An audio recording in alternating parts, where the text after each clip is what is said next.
Suami jadi pengacara namun ia malah menceraikanku dengan tuduhan palsu agar kuasai hartaku. Saat kubuktikan ini ke hakim ia langsung bersujud. Halo Bunda, semoga Bunda semuanya dalam keadaan sehat dan bahagia ya. Sebelum masuk ke ceritanya, jangan lupa like, komen dan subscribe channel ini ya. Selamat menonton. Namaku Rizka, dan pada usia 26 tahun, aku yakin telah menemukan pilar kokoh yang akan menopang seluruh sisa hidupku. Pilar itu bernama Mas Vero, atau lengkapnya Veronanto Prakasa. Kami pertama kali bertemu di sebuah seminar bisnis kreatif, di mana aku, seorang perancang busana yang baru saja meluncurkan label Ruya, sedang mempresentasikan koleksi pertamaku. Dia adalah peserta yang duduk di deretan paling depan, mengenakan kemeja lengan putih sederhana, celana chino, dan sepatu loafers yang bersih. Bukan penampilan yang mencolok, tapi ada sesuatu dalam caranya mendengarkan. Sungguh-sungguh, dengan sorot mata tajam dan cerdas yang sesekali berkedip menyiratkan apresiasi mendalam, yang membuatku tak bisa mengalihkan pandangan. Setelah presentasi, dia menghampiriku. Bukan dengan pujian kosong, melainkan dengan pertanyaan yang tepat sasaran. Ruya berarti mimpi dalam bahasa Turki, ya? Apakah ibu memilih nama itu karena percaya bahwa fashion adalah perwujudan mimpi, atau justru alat untuk membangunkan seseorang dari mimpi buruk realitas sehari-hari? Suaranya dalam, beresonansi. Aku tertegun sejenak sebelum tertawa kecil. Keduanya, mungkin, jawabku. Tapi lebih ke yang pertama. Saya ingin pakaian saya membuat pemakainya merasa seperti versi terbaik dari diri mereka, seperti mimpi indah yang mereka rajut sendiri. Dia mengangguk, lalu menyodorkan kartu namanya yang polos. Veronanto, pengacara. Tapi saya punya ketertarikan besar pada dunia kreatif. Sangat menarik berbicara dengan Anda. Pertemuan itu berlanjut menjadi obrolan panjang di kafe dekat tempat seminar. Vero, seperti yang akhirnya kusapanya, bercerita tentang latar belakangnya. Anak seorang guru SD dari Solo yang berjuang mati-matian meraih beasiswa ke fakultas hukum terbaik, lalu bekerja siang malam di firma hukum besar sebelum memutuskan untuk mandiri. Saya ingin firma saya nanti tidak hanya menangani korporasi besar, tapi juga membantu usaha kreatif seperti milik Anda untuk tumbuh dengan aman dari sisi hukum, katanya, matanya berbinar. Aku terpikat. Bukan hanya pada ketampanannya yang klasik, tapi pada ambisinya yang terasa murni, pada perjuangannya yang ia ceritakan tanpa nada mengasihani diri, pada kecerdasannya yang tajam namun tidak sombong. 3 bulan berkencan, semuanya terasa seperti adegan dari film romantis yang paling manis. Dia selalu tepat waktu, selalu mengingat hal-hal kecil, bahwa aku alergi seafood, bahwa warna favoritku adalah sage green, bahwa aku mendengarkan lagu jazz klasik saat sedang mendesain. Dia membawaku ke galeri seni, mendiskusikan puisi, dan selalu mendukung penuh setiap langkah dalam pengembangan Ruya. Kamu punya bakat yang luar biasa, Riz, katanya suatu malam, tangannya memegang erat tanganku. Aku hanya ingin menjadi orang yang memastikan bakatmu itu bisa bersinar tanpa halangan apapun. Biar aku yang jadi benteng hukummu. Kata-kata itu seperti mantra. Saat itu, aku baru saja menerima warisan yang cukup signifikan dari orang tuaku yang meninggal dalam kecelakaan setahun sebelumnya. Warisan itu berupa sejumlah properti dan tabungan yang membuatku secara finansial sangat mandiri. Aku bercerita padanya tentang beban itu, tentang rasa bersalah karena mendapatkannya, dan ketakutanku mengelolanya dengan salah. Vero mendengarkan dengan penuh empati. Kamu tidak harus menanggung ini sendirian, sayang, bisiknya, menarikku ke dalam pelukannya. Kita bisa atur bersama. Aku bisa bantu kamu mengelola aset-aset itu, menginvestasikannya, melindunginya. Dengan cara yang benar, warisan orang tuamu itu bukan lagi beban, tapi fondasi untuk masa depan kita. Masa depan kita? Tanyaku, jantung berdebar kencang. Dia tersenyum lembut, mengusap pipiku. Ya, Rizka, masa depan kita. Aku ingin menghabiskan sisa hidupku bersamamu.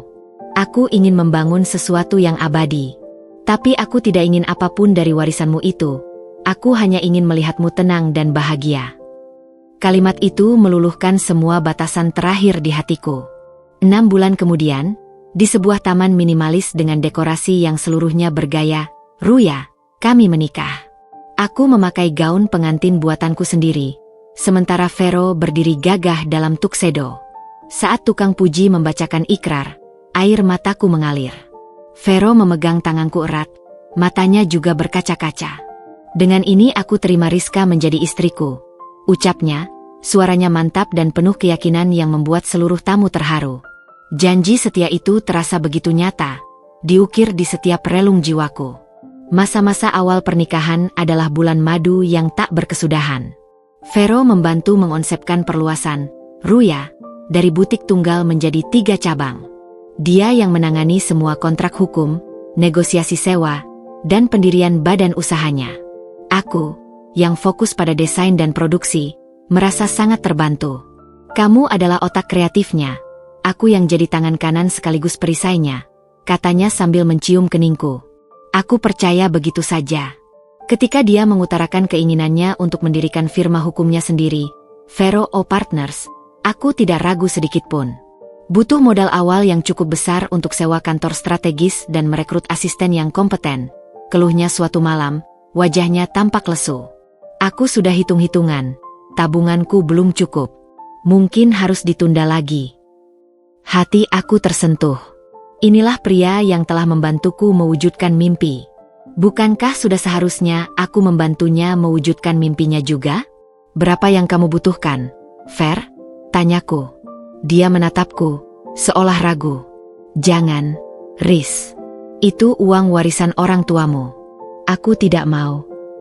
Kita suami istri, Ver. Potongku, memegang tangannya. Apa milikku bukan milikmu juga? Katakanlah. Ini investasi untuk masa depan kita berdua. Akhirnya, dengan perasaan berat yang ia tunjukkan, ia menyebutkan angka yang cukup fantastis. Tanpa pikir panjang, karena didorong oleh cinta dan rasa percaya yang absolut, aku mengalihkan dana tersebut dari deposito warisanku ke rekeningnya. Ini pinjaman ya, Ver. Nanti kamu kembalikan pelan-pelan, kataku setengah bercanda, hanya untuk meringankan beban yang kulihat di matanya. Dia langsung menarikku ke pelukannya, suaranya bergetar haru. Kamu adalah malaikat penyelamatku, Rizka. Aku bersumpah, firma ini akan sukses besar. Dan semua kesuksesan itu, semua harta yang akan kita kumpulkan nanti, adalah milik kita berdua. Aku akan buktikan padamu bahwa kepercayaanmu tidak salah tempat. Aku melekatkan diri pada janji itu, pada pelukan hangatnya, pada pandangan mata penuh, cinta dan komitmennya. Saat itu, aku sama sekali tidak bisa membayangkan bahwa fondasi mahligai kami yang indah itu ternyata dibangun di atas pasir yang sangat rapuh. Bahwa kata-kata manisnya adalah semen palsu yang akan retak pada goresan pertama realitas. Bahwa pilar yang kukagumi itu, lambat laun, akan berubah menjadi sangkar besi yang dirancang untuk mengurungku dan seluruh warisanku. Aku terlalu sibuk memandangi bintang-bintang di matanya, sehingga lupa untuk memeriksa tanah tempat kami berdiri. 5 tahun. Sebuah batu penanda waktu yang seharusnya mengukuhkan, membentuk fondasi pernikahan kami menjadi monumen granit yang tak tergoyahkan. Dan pada permukaannya, memang demikian adanya. Firma hukum, Vero Partners, tumbuh pesat. Dikenal dengan tangan besinya dalam menangani kasus-kasus korporasi. 3 butik, Ruya, telah menjadi 7, dengan omzet yang meningkat 4 kali lipat.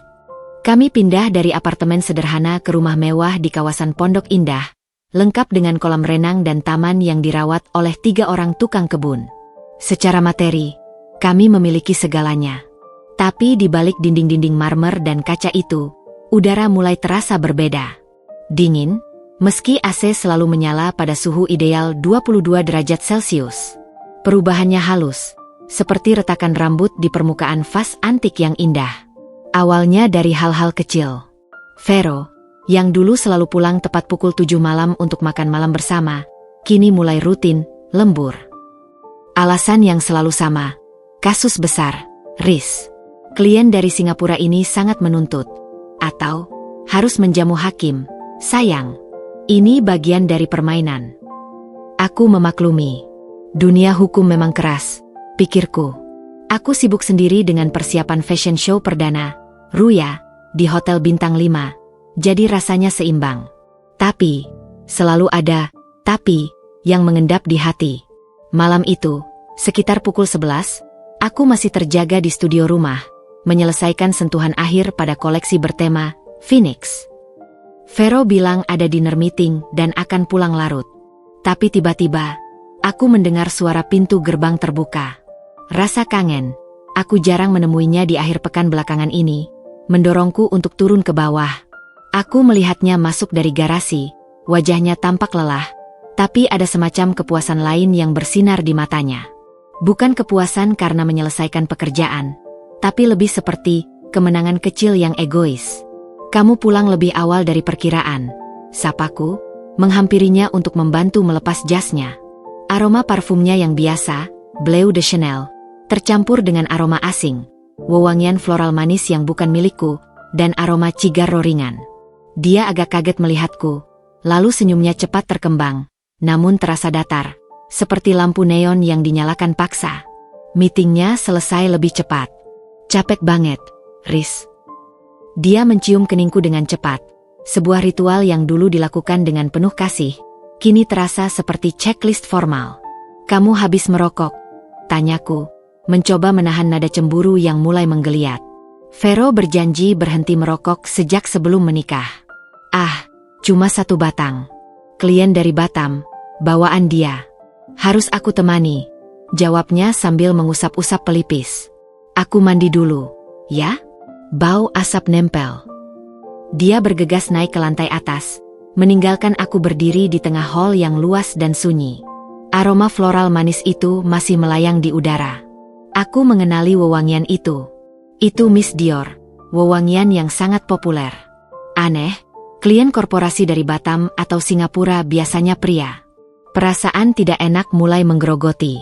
Dialog-dialog kami di hari-hari biasa pun mulai berubah. Dulu, saat sarapan, dia akan menanyakan ide desainku, mendengarkan dengan antusias. Sekarang, koran bisnis Indonesia selalu menghalangi wajahnya, dan pembicaraannya selalu berputar pada aset, investasi, dan ekspansi. Riz, menurut kamu, bagaimana kalau kita ganti status kepemilikan rumah ini? Dari atas nama pribadi jadi atas nama PT, katanya suatu pagi, mata tak lepas dari tabletnya yang menampilkan grafik saham. Aku mengerutkan kening sambil mengoleskan selai pada rotinya. PT? PT yang mana? Kenapa tiba-tiba? Demi keamanan hukum, sayang, jawabnya ringan, akhirnya menatapku. Senyum profesionalnya, senyum yang biasa ia tunjukkan pada klien, kini sering ia arahkan padaku. Kalau ada gugatan hukum ke kita pribadi, harta pribadi bisa disita. Tapi kalau sudah di bawah PT, itu aset perusahaan. Lebih terlindungi. Aku sebagai pengacara sering lihat kasus seperti ini. Mencegah lebih baik, kan? Itu masuk akal. Dia ahlinya. Tapi ada sesuatu yang gatal di benakku. Tapi PT-nya atas nama siapa? Vero O Partners, kan firma hukum, bukan holding company. Ah, aku sudah siapkan PT baru. Karya bersama Investama. Nama kamu juga aku cantumkan sebagai komisaris, Kok, katanya, seolah itu adalah hadiah terindah. Nanti kamu tinggal tanda tangan saja di beberapa dokumen. Biar aku yang urus. Kata, beberapa dokumen, itu ternyata adalah tumpukan setebal buku telepon kuning yang muncul di meja kerjaku seminggu kemudian. Semuanya berbahasa hukum yang sangat teknis, dengan klausul-klausul berbelit. Aku yang biasa membaca moodboard dan spesifikasi kain merasa pusing. Harus dibaca semua. Fair?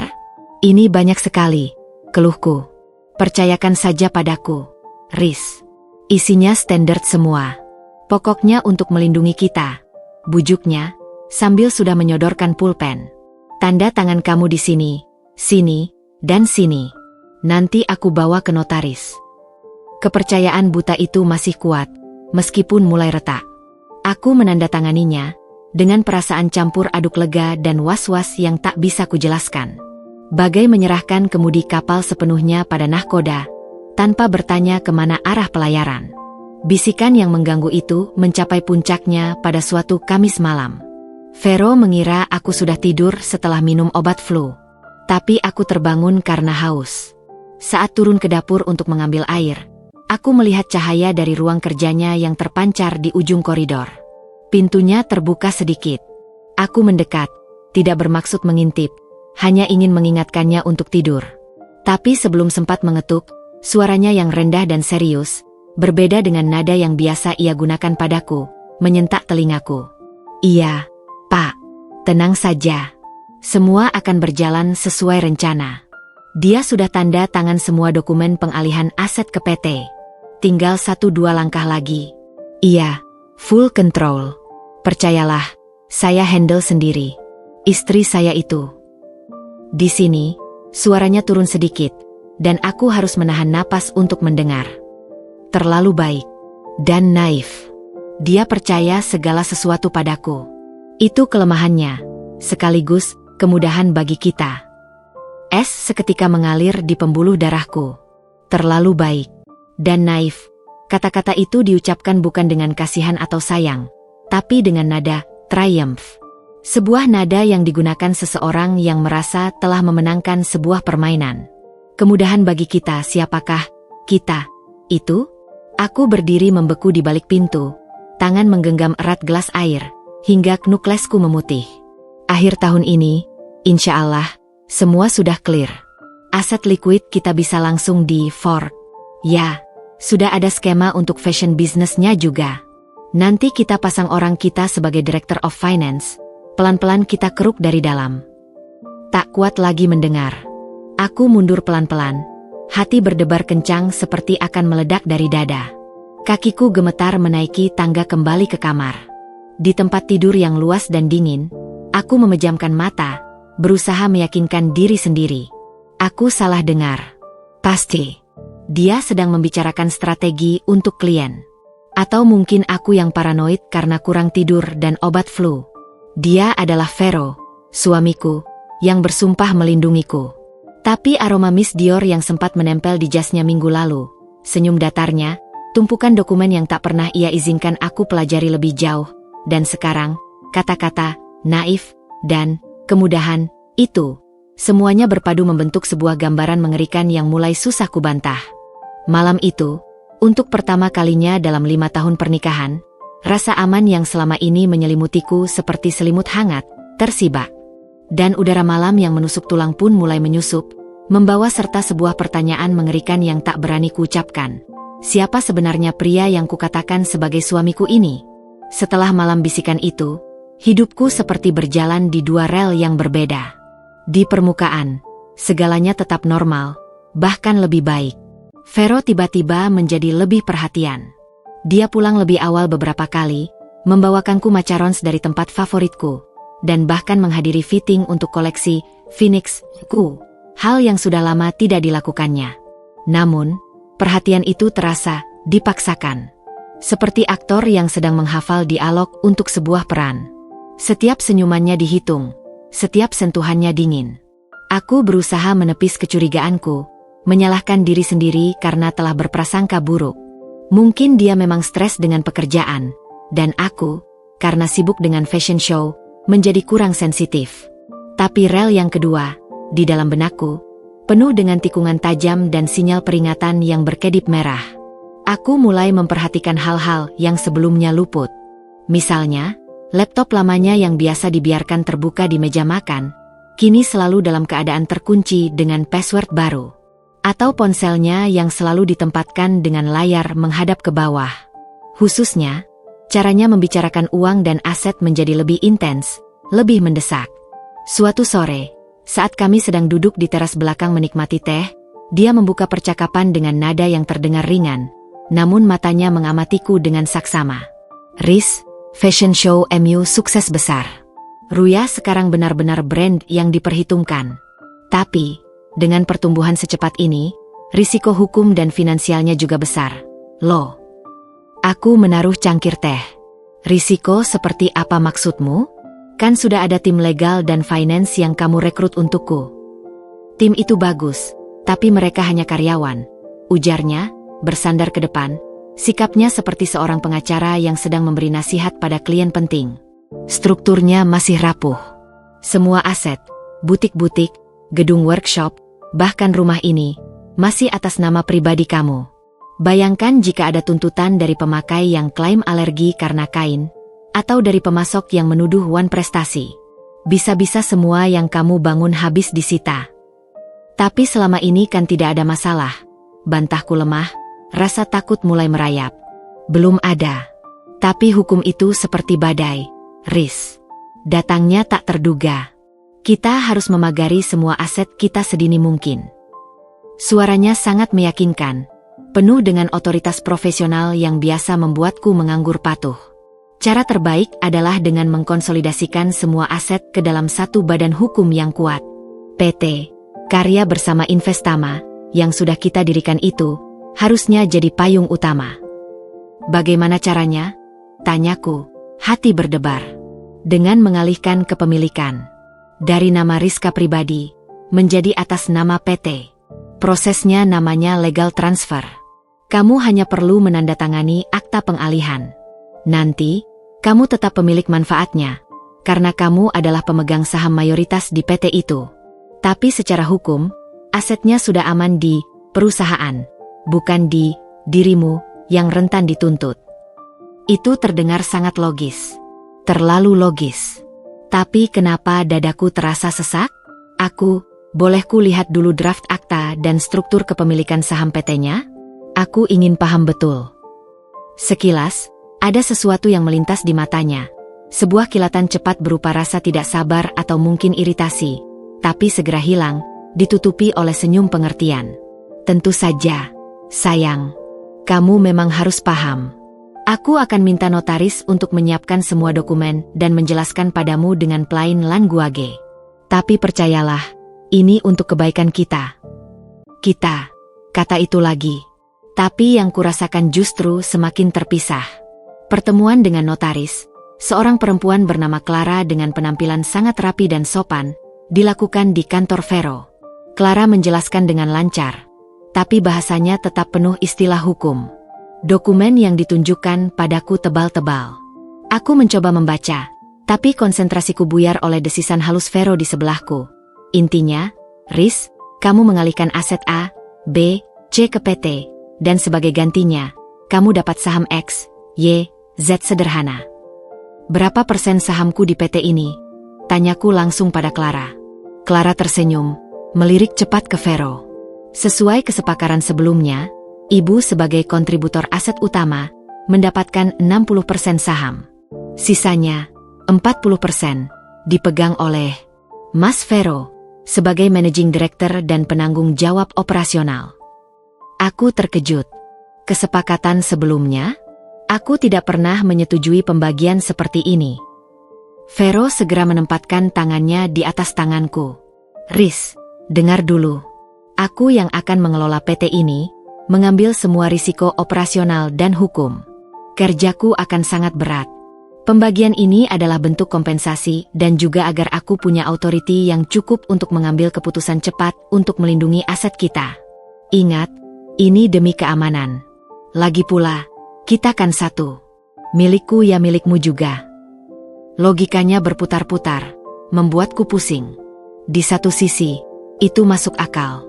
Di sisi lain, suara hati kecilku berteriak keras. Jangan. Aku butuh waktu untuk memikirkannya.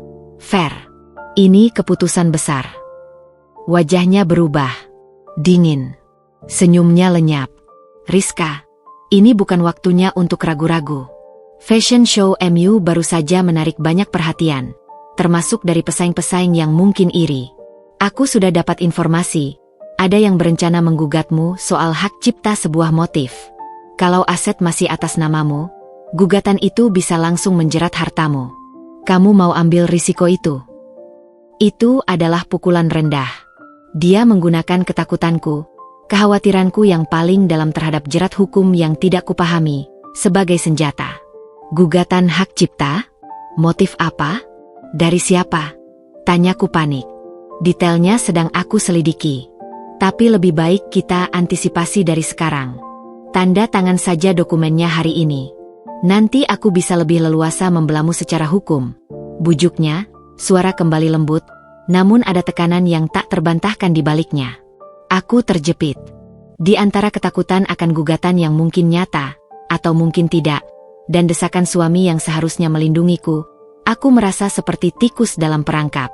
Dengan tangan gemetar, hati yang hancur, dan kepercayaan yang terakhir kali ku keluarkan untuknya, aku menandatangani tumpukan dokumen itu. Setiap coretan tinta di kertas terasa seperti mengikis sebagian dari diriku, dari warisan orang tuaku, dari jerih payahku sendiri. Clara tersenyum puas, mengumpulkan dokumen. Sangat bijaksana, Ibu Rizka. Ini keputusan yang tepat untuk melindungi semua yang Ibu bangun. Vero memelukku. Terima kasih, sayang. Sekarang kamu bisa tidur tenang. Aku yang akan menjagakan segalanya. Malam itu, aku tidak bisa tidur. Bisikan di telepon minggu lalu bergema di kepalaku. Dia percaya segala sesuatu padaku. Itu kelemahannya, kemudahan bagi kita. Apa yang baru saja kulakukan? Apakah aku baru saja menyerahkan segalanya kepada seseorang yang mungkin sedang merencanakan kehancuranku? Beberapa hari kemudian, aku nekat mendatangi Bibi Maya, satu-satunya keluarga dekat yang masih sering kuhubungi. Tanpa menceritakan kecurigaanku yang paling gelap, aku bertanya soal pengalihan aset ke PT. Wajah Bibi Maya langsung berkerut. Rizka, anakku, kamu sudah tanda tangan? Tanyanya khawatir. Aku mengangguk, malu. Dia menarik napas dalam. Kamu punya salinan semua dokumen yang kamu tanda tangani? Kamu simpan sertifikat asli rumah orang tuamu yang di kampung Melayu itu? Fair. Mas Vero yang pegang semua. Katanya untuk disimpan di safe deposit box kantornya yang lebih aman. Sertifikat rumah kampung. Itu kan atas nama Mama. Belum aku balik nama. Masih di lemari arsip rumah. Bibi Maya memegangi pundakku, matanya tajam. Dengarkan Bibi. Besok, kamu ambil sembunyi-sembunyi sertifikat rumah kampung itu. Bawa ke Bibi. Jangan beritahu siapapun, terutama Vero. Itu mungkin satu-satunya jaring pengamanmu, Riz. Untuk dokumen lain, kamu harus coba minta salinannya. Alasannya untuk arsip pribadi atau keperluan pajak. Jangan langsung konfrontasi. Nasihat itu bagai oksigen di tengah ruangan hampa. Aku mengangguk, air mata menetes. Untuk pertama kalinya, aku menyadari bahwa aku memang sendirian dalam pertempuran ini, dan pertempuran itu mungkin baru saja dimulai dengan kekalahan telak di babak pertama. Vero, dengan senjata ilmu hukum dan kepercayaanku, telah melucuti senjataku satu persatu. Yang tersisa hanyalah naluri bertahan dan secercah kewaspadaan yang datang terlambat. Rumah kampung itu. Aku harus menyelamatkannya. Ketegangan itu tak lagi menjadi bisikan belaka, melainkan telah menjelma menjadi getaran konstan di udara rumah kami, seperti dengung listrik bertegangan tinggi yang hanya bisa kurasakan. Aku hidup dalam kondisi siaga tinggi, setiap indera terasah untuk menangkap petunjuk. Setiap kata yang diucapkan Vero kusaring dengan saringan kecurigaan yang semakin rapat. Nasihat Bibi Maya tentang sertifikat rumah kampung telah kulaksanakan. Suatu siang saat Vero sedang berada di kantor, dengan jantung berdebar kencang, aku membuka lemari arsip di ruang baca. Sertifikat tua dengan nama ibuku tercinta masih berada di map coklatnya. Aku dengan cepat memindahkannya ke dalam tas kerjaku, terselip di antara moodboard dan sketsa desain. Rasanya seperti menyelundupkan harta karun terakhir. Sesuatu yang masih benar-benar milikku. Keberhasilanku itu memberikanku sedikit keberanian. Jika aku bisa menyelamatkan satu hal, mungkin aku bisa mendapatkan bukti lain. Sasaran berikutnya adalah ruang kerja Vero di rumah. Dia memiliki kebiasaan menyimpan dokumen-dokumen sensitif di balik sebuah panel kayu di dinding, yang terlihat seperti bagian dekorasi, tapi sebenarnya adalah pintu lemari tersembunyi.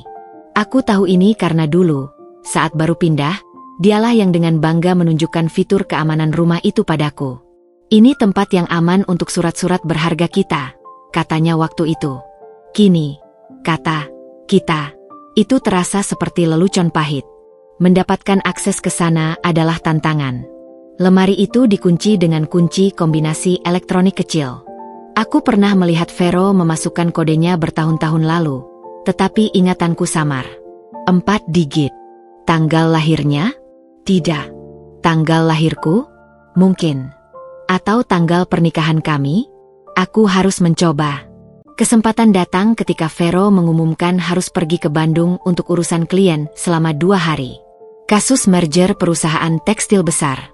Riz. Aku harus hands-on, ujarnya sambil mengepak koper. Matanya tak pernah benar-benar menatapku lagi. Kamu baik-baik saja di sini, ya? Aku baik-baik saja, Fer. Jaga diri, jawabku, berusaha membuat suaraku terdengar normal, bahkan datar. Begitu mobilnya menghilang dari pintu gerbang, aku langsung bergerak. Dengan telapak tangan berkeringat, aku berdiri di depan panel kayu itu. Coba yang paling mungkin, bisikku pada diri sendiri. Tanggal pernikahan kami, Desember 09. Aku menekan 1209. Bip, lampu merah. Salah.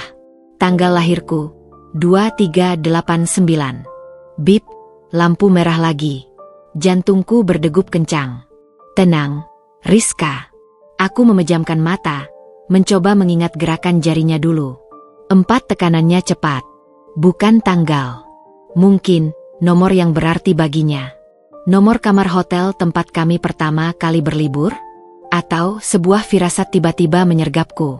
Penghasilan pertamanya sebagai pengacara mandiri. Dulu dia sering bercerita tentang angka pertama yang membuatnya merasa sukses. 50 juta. Aku mencoba 5000. Bip bip bip, lampu hijau menyala, dan terdengar bunyi klik kecil yang melegakan. Panel itu terbuka. Di dalamnya, ada beberapa map berkas, sebuah kotak perhiasan kecil, hadiah ulang tahunku yang tak pernah kukenakan, dan sebuah brankas mini. Brankasnya masih harus dibuka dengan kunci atau kombinasi lain. Tapi map-map berkas itu terbuka. Dengan hati-hati, aku mengeluarkannya dan membawanya ke meja kerjanya. Map pertama berisi salinan semua dokumen pengalihan aset yang telah kutandatangani. Aku membuka-bukanya, mencoba memahami klausul yang dulu dijelaskan Clara dengan begitu cepat. Dan di bagian paling belakang, ada dokumen yang berbeda. Sebuah perjanjian pranikah postnuptial yang tak pernah kulihat atau tanda tangani. Isinya secara garis besar menyatakan bahwa semua harta yang diperoleh selama perkawinan adalah harta bersama, tetapi pengelolaan dan keputusan atasnya sepenuhnya ada di tangan Veronanto Prakasa sebagai sole truste. Dan yang membuat darahku membeku, ada klausul yang menyebutkan bahwa jika terjadi perceraian karena kesalahan istri, dengan daftar kesalahan yang sangat subjektif, termasuk tidak hormat pada suami, dan membelanjakan uang tanpa persetujuan, istri hanya berhak mendapatkan 10% dari total harta bersama. Aku hampir muntah. Ini adalah jebakan yang disiapkan jauh-jauh hari. Map kedua lebih mengerikan. Berisi polis asuransi jiwa. Bukan 1, tapi 2. 1 atas namaku, dengan nilai pertanggungan yang tak masuk akal, 30 miliar rupiah. Tertanggungnya adalah aku. Dan ahli warisnya, Veronanto Prakasa, 100%. Polis kedua adalah asuransi kecelakaan diri, juga dengan nilai besar, juga dengan dia sebagai satu-satunya penerima manfaat. Premi telah dibayarkan lunas untuk beberapa tahun ke depan. Tanggal pembuatannya adalah 6 bulan setelah pernikahan kami, saat aku sedang sibuk membuka butik kedua dan sama sekali tidak ingat menandatangani dokumen asuransi apapun. Getaran di tanganku semakin menjadi. Map ketiga adalah yang paling tebal. Draft surat kuasa mutlak, General Power of Attorney. Surat itu, jika ditandatangani, akan memberikan Vero hak untuk bertindak atas namaku dalam semua hal. Keuangan, hukum, properti, bahkan keputusan kesehatan.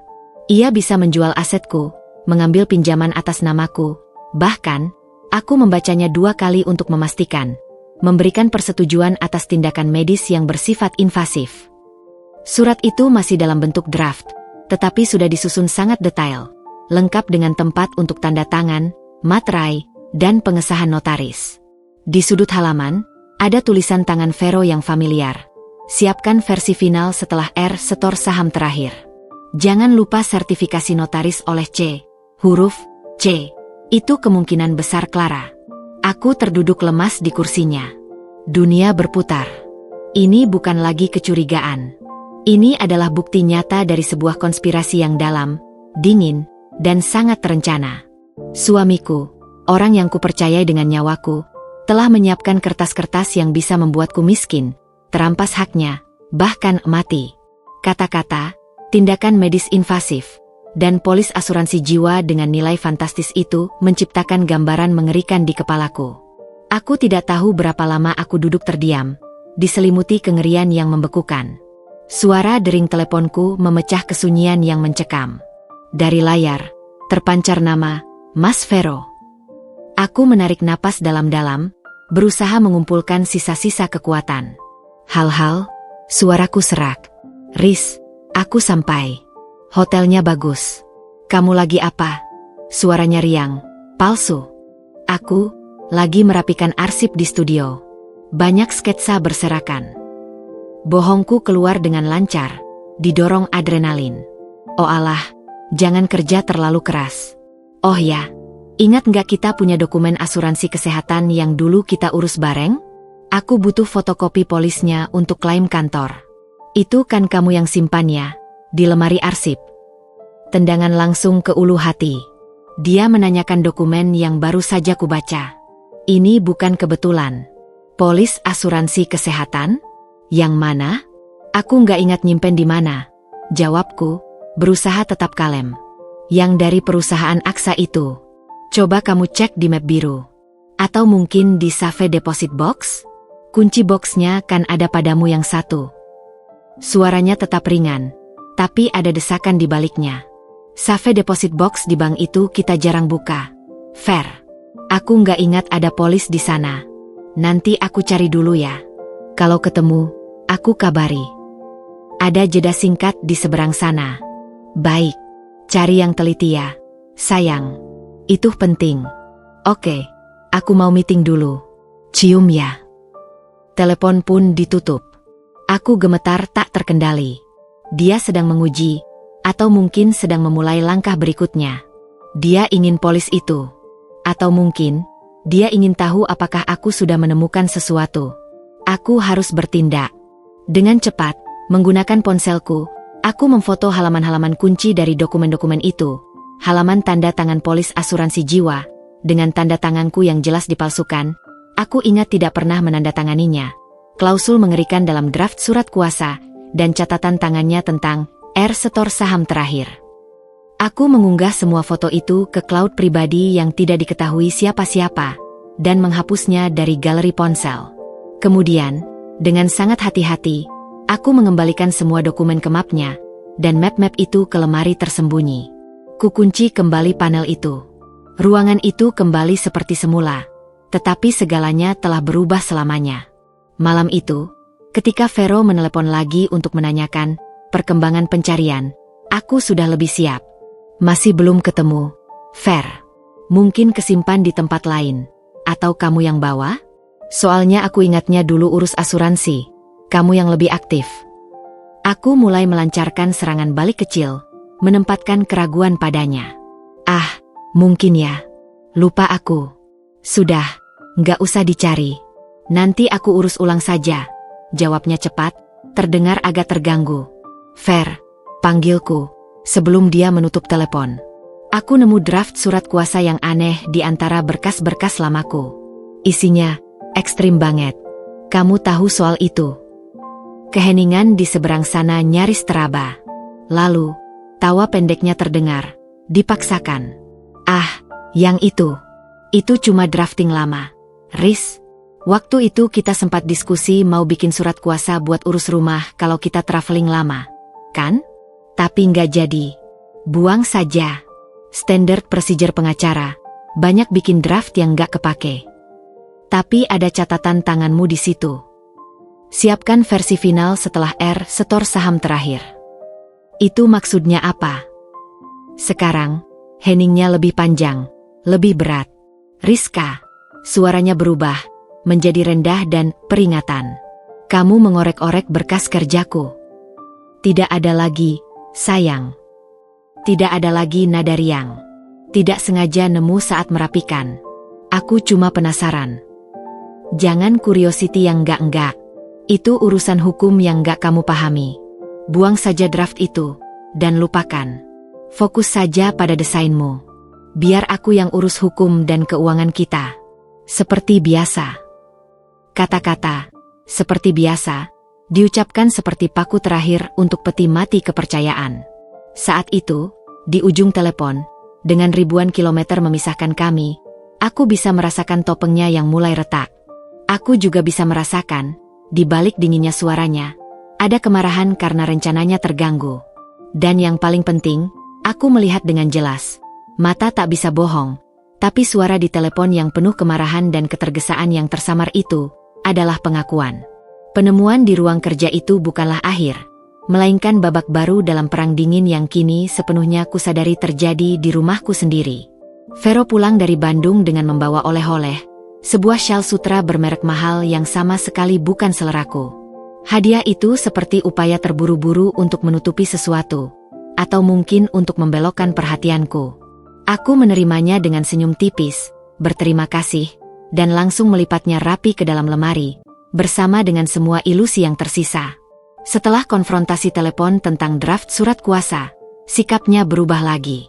Tidak lagi dingin atau berpura-pura perhatian. Kini, sikapnya menjadi lebih mengontrol, lebih mengawasi. Dia mulai sering membantu di studio rumahku, yang lebih terasa seperti inspeksi. "Riz, siapa itu yang telepon tadi?" Suaranya laki-laki, tanyanya suatu sore, saat aku sedang memilih sampel kain.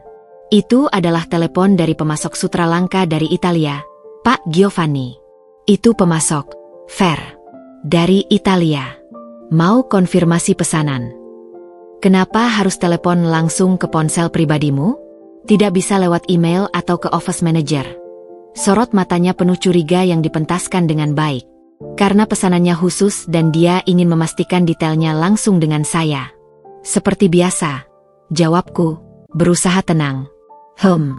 Sebaiknya batasi komunikasi dengan klien atau vendor laki-laki di luar jam kerja. Bisa menimbulkan prasangka, ujarnya, meninggalkan ruangan dengan pandangan yang sengaja membuatku merasa bersalah atas sesuatu yang tak pernah kulakukan. Ini adalah awal dari strategi barunya. Mengisolasiku dengan menciptakan situasi di mana setiap interaksiku dengan dunia luar, terutama laki-laki, terlihat mencurigakan. Dia mulai sering mengundang rekan kerjanya ke rumah, khususnya seorang staf muda bernama Reno. Reno adalah laki-laki yang tampan, sedikit pemalu, dan selalu terlihat tidak nyaman dengan peran yang diberikan Vero kepadanya. Reno ini anak muda yang sangat berbakat. "Riz, aku sedang membimbingnya. Dia bisa membantumu dalam hal-hal teknis, mungkin mengantar-mengambil sampel atau berurusan dengan vendor yang kurang nyaman kamu temui sendiri," kata Vero suatu hari, memaksakan kehadiran Reno di rumah kami. Reno hanya bisa tersenyum kaku dan mengangguk. Aku bisa melihat ada ketakutan di matanya. Vero pasti punya sesuatu untuk menekannya. Kehadiran Reno menjadi sering. Terlalu sering. Vero akan memintanya datang di saat-saat yang aneh. Malam hari saat dia sendiri, terpaksa, ke kantor, atau akhir pekan saat dia harus menemani klien golf. Reno selalu datang dengan alasan yang dibuat-buat, membawakan dokumen, menanyakan pendapatku tentang desain logo untuk acara firma hukum, atau sekadar diperintahkan Mas Vero untuk mengecek kondisi keamanan rumah. Suatu Sabtu sore, saat Vero sedang menghadiri seminar, Reno datang dengan wajah pucat. Dia membawa sebuah kotak besar berisi anggur mahal. "Pesanan dari Mas Vero untuk ibu," katanya. "Masuklah, Reno. Letakkan di dapur," pintaku, merasa kasihan padanya. Dia tampak seperti boneka yang ditarik talinya. Setelah meletakkan kotak, Reno tidak segera pergi. Dia berdiri dengan canggih, menggigit bibirnya. "Ibu Rizka, saya minta maaf." Aku mengerutkan kening. "Maaf untuk apa, Reno?" Untuk semua ini. Saya terpaksa." Dia, Mas Vero, mengancam akan memecat saya dan menuntut saya atas kesalahan kecil di kantor jika saya tidak menuruti perintahnya. Suaranya bergetar. "Saya dari keluarga sederhana, Bu. Ibu saya sakit-sakitan. Saya butuh pekerjaan ini." "Perintah seperti apa?" tanyaku, hati tenggelam. Aku sudah bisa menebak. Untuk sering datang ke sini.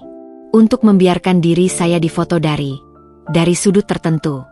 Bahkan untuk berpura-pura terlalu akrab dengan ibu jika ada kesempatan. Reno menunduk, tak mampu menatapku. Dia bilang ini bagian dari strategi hukum untuk melindungi aset. Tapi Tapi saya rasa tidak. Saya rasa ini jahat. Air mata menggenang di mataku. Bukan karena takut, tapi karena marah. Marah pada Vero yang menggunakan orang lain sebagai pion, dan karena kasihan pada Reno. Kamu tidak perlu minta maaf, Reno. Aku tahu ini bukan salahmu. Tapi, bisakah kamu membantu aku? Dia mengangkat kepala, matanya penuh ketakutan dan pertanyaan. Membantu bagaimana, Bu? Saya takut. Kamu tidak perlu melakukan apapun yang berisiko. Tapi jika dia memerintahkanmu sesuatu, atau jika kamu melihat sesuatu yang mencurigakan, kamera tersembunyi, misalnya, bisakah kamu memberitahuku? Dengan cara yang aman. Reno berpikir sejenak, lalu mengangguk pelan. Saya akan coba, Bu. Tapi mohon, jangan beritahu siapapun kita bicara seperti ini. Tidak akan. Janji. Setelah Reno pergi, aku menyadari betapa dalam jebakan ini. Vero tidak hanya mengasingkanku dari teman-teman lama, yang perlahan berhenti menghubungi karena Vero selalu menjawab teleponku dan memberi alasan bahwa aku sangat sibuk atau tidak enak badan, tapi juga menciptakan narasi palsu tentang perselingkuhan. Reno adalah alatnya. Buktinya datang beberapa hari kemudian. Aku dan Reno kebetulan berdiri agak dekat di dapur saat membahas pengiriman anggur tadi. Aku sedang menunjukkan padanya jenis anggur yang cocok untuk masakan, dan dia mendengarkan dengan saksama. Saat itu, dari sudut mataku, aku melihat kilatan kecil dari balik rak tanaman hias di sudut ruangan. Sebuah lensa kamera. Aku pura-pura tidak melihat, tetapi jantungku berdebar kencang. Aku sengaja menjauh dari Reno, berbicara dengan suara lebih keras dan formal. Terima kasih atas bantuannya, Reno. Kamu bisa pulang sekarang. Malam itu, Vero pulang dengan wajah yang sulit dibaca. Dia lebih diam dari biasanya. Saat makan malam, dia tiba-tiba berkata, "Kamu dan Reno kayaknya sudah akrab ya, Riz?" "Apa maksudmu?" "Dia hanya stafmu yang mengantar pesanan," jawabku, memotong steak dengan tenang semampuku. Aku dengar kamu menjelaskan panjang lebar tentang anggur padanya. Intimate banget." Ucapannya menusuk. Dia bertanya. Aku jawab, "Itu saja. Atau kamu lebih suka aku bersikap kasar pada stafmu?" Balasku, menatapnya langsung. Dia tersenyum, senyum yang membuatku merinding. "Tentu tidak. Baik sekali kamu pada Reno. Dia pasti sangat berterima kasih." Aku tahu foto atau rekaman itu telah diambil. Dia sedang menyiapkan bukti. Pengasinganku semakin sempurna ketika Vero mulai mengkritik teman-teman dekatku satu persatu. Sahabat karibku sejak SMA, Sisi, yang bekerja sebagai jurnalis mode, adalah yang pertama. Dia itu oportunis, Riz. Hanya mendekatimu karena mau eksklusif story tentang brand MU. Aku lihat caranya memandang properti kita, penuh calculative, kata Vero saat aku menyebutkan rencana makan siang dengan Sisi. "Sisi sahabatku, Ver. Dari sebelum aku kenal kamu." "Justru itu. Dia iri dengan kehidupanmu sekarang. Hati-hati dengan orang yang sudah lama mengenalmu, mereka tahu di mana titik lemahmu." Kalimat itu diucapkan dengan nada yang begitu yakin, sehingga sempat membuatku ragu. Lalu, satu persatu, undangan hangout ditolak dengan alasan darinya. Telepon dari teman-teman dijawabnya dengan kalimat, "Rizka lagi tidak bisa bicara. Lagi sakit kepala, sedang konsentrasi kerja, sedang istirahat." Aku seperti burung yang dipotong sayapnya, dikurung dalam sangkar emas pondok indah ini, dengan penjaga bernama Vero yang selalu siap mencatat setiap pelanggaran hayalannya.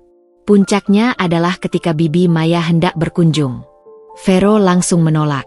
Bibi Maya itu tradisional dan berpikiran sempit, Riz.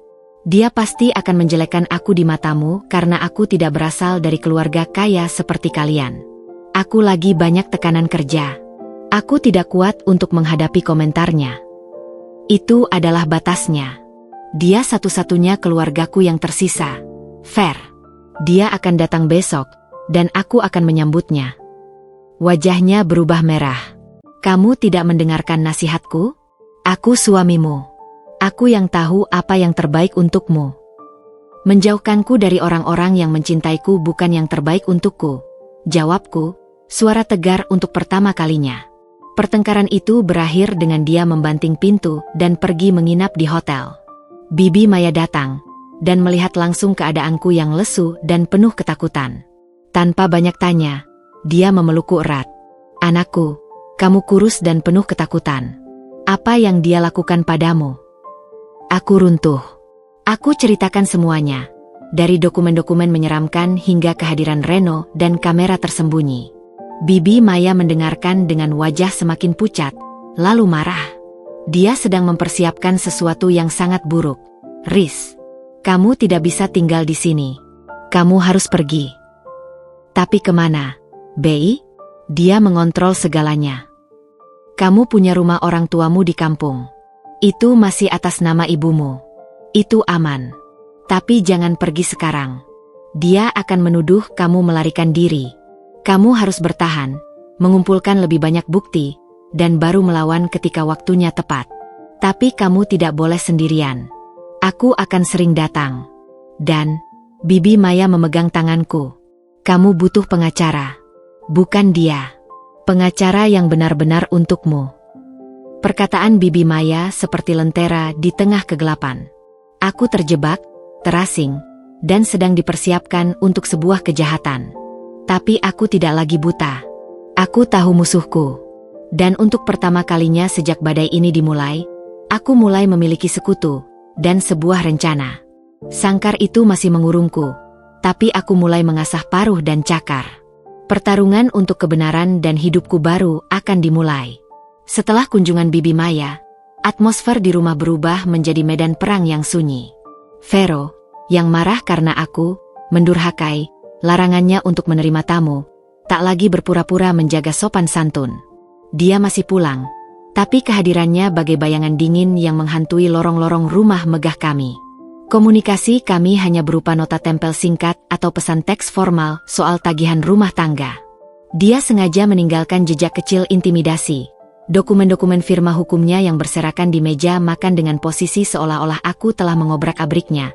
Atau laptopnya yang ia lupakan dalam keadaan terbuka di ruang keluarga, menampilkan email-email tentang kasus-kasus perceraian rumit yang selalu dimenangkan pihak suami. Aku memilih diam, namun bukan pasif.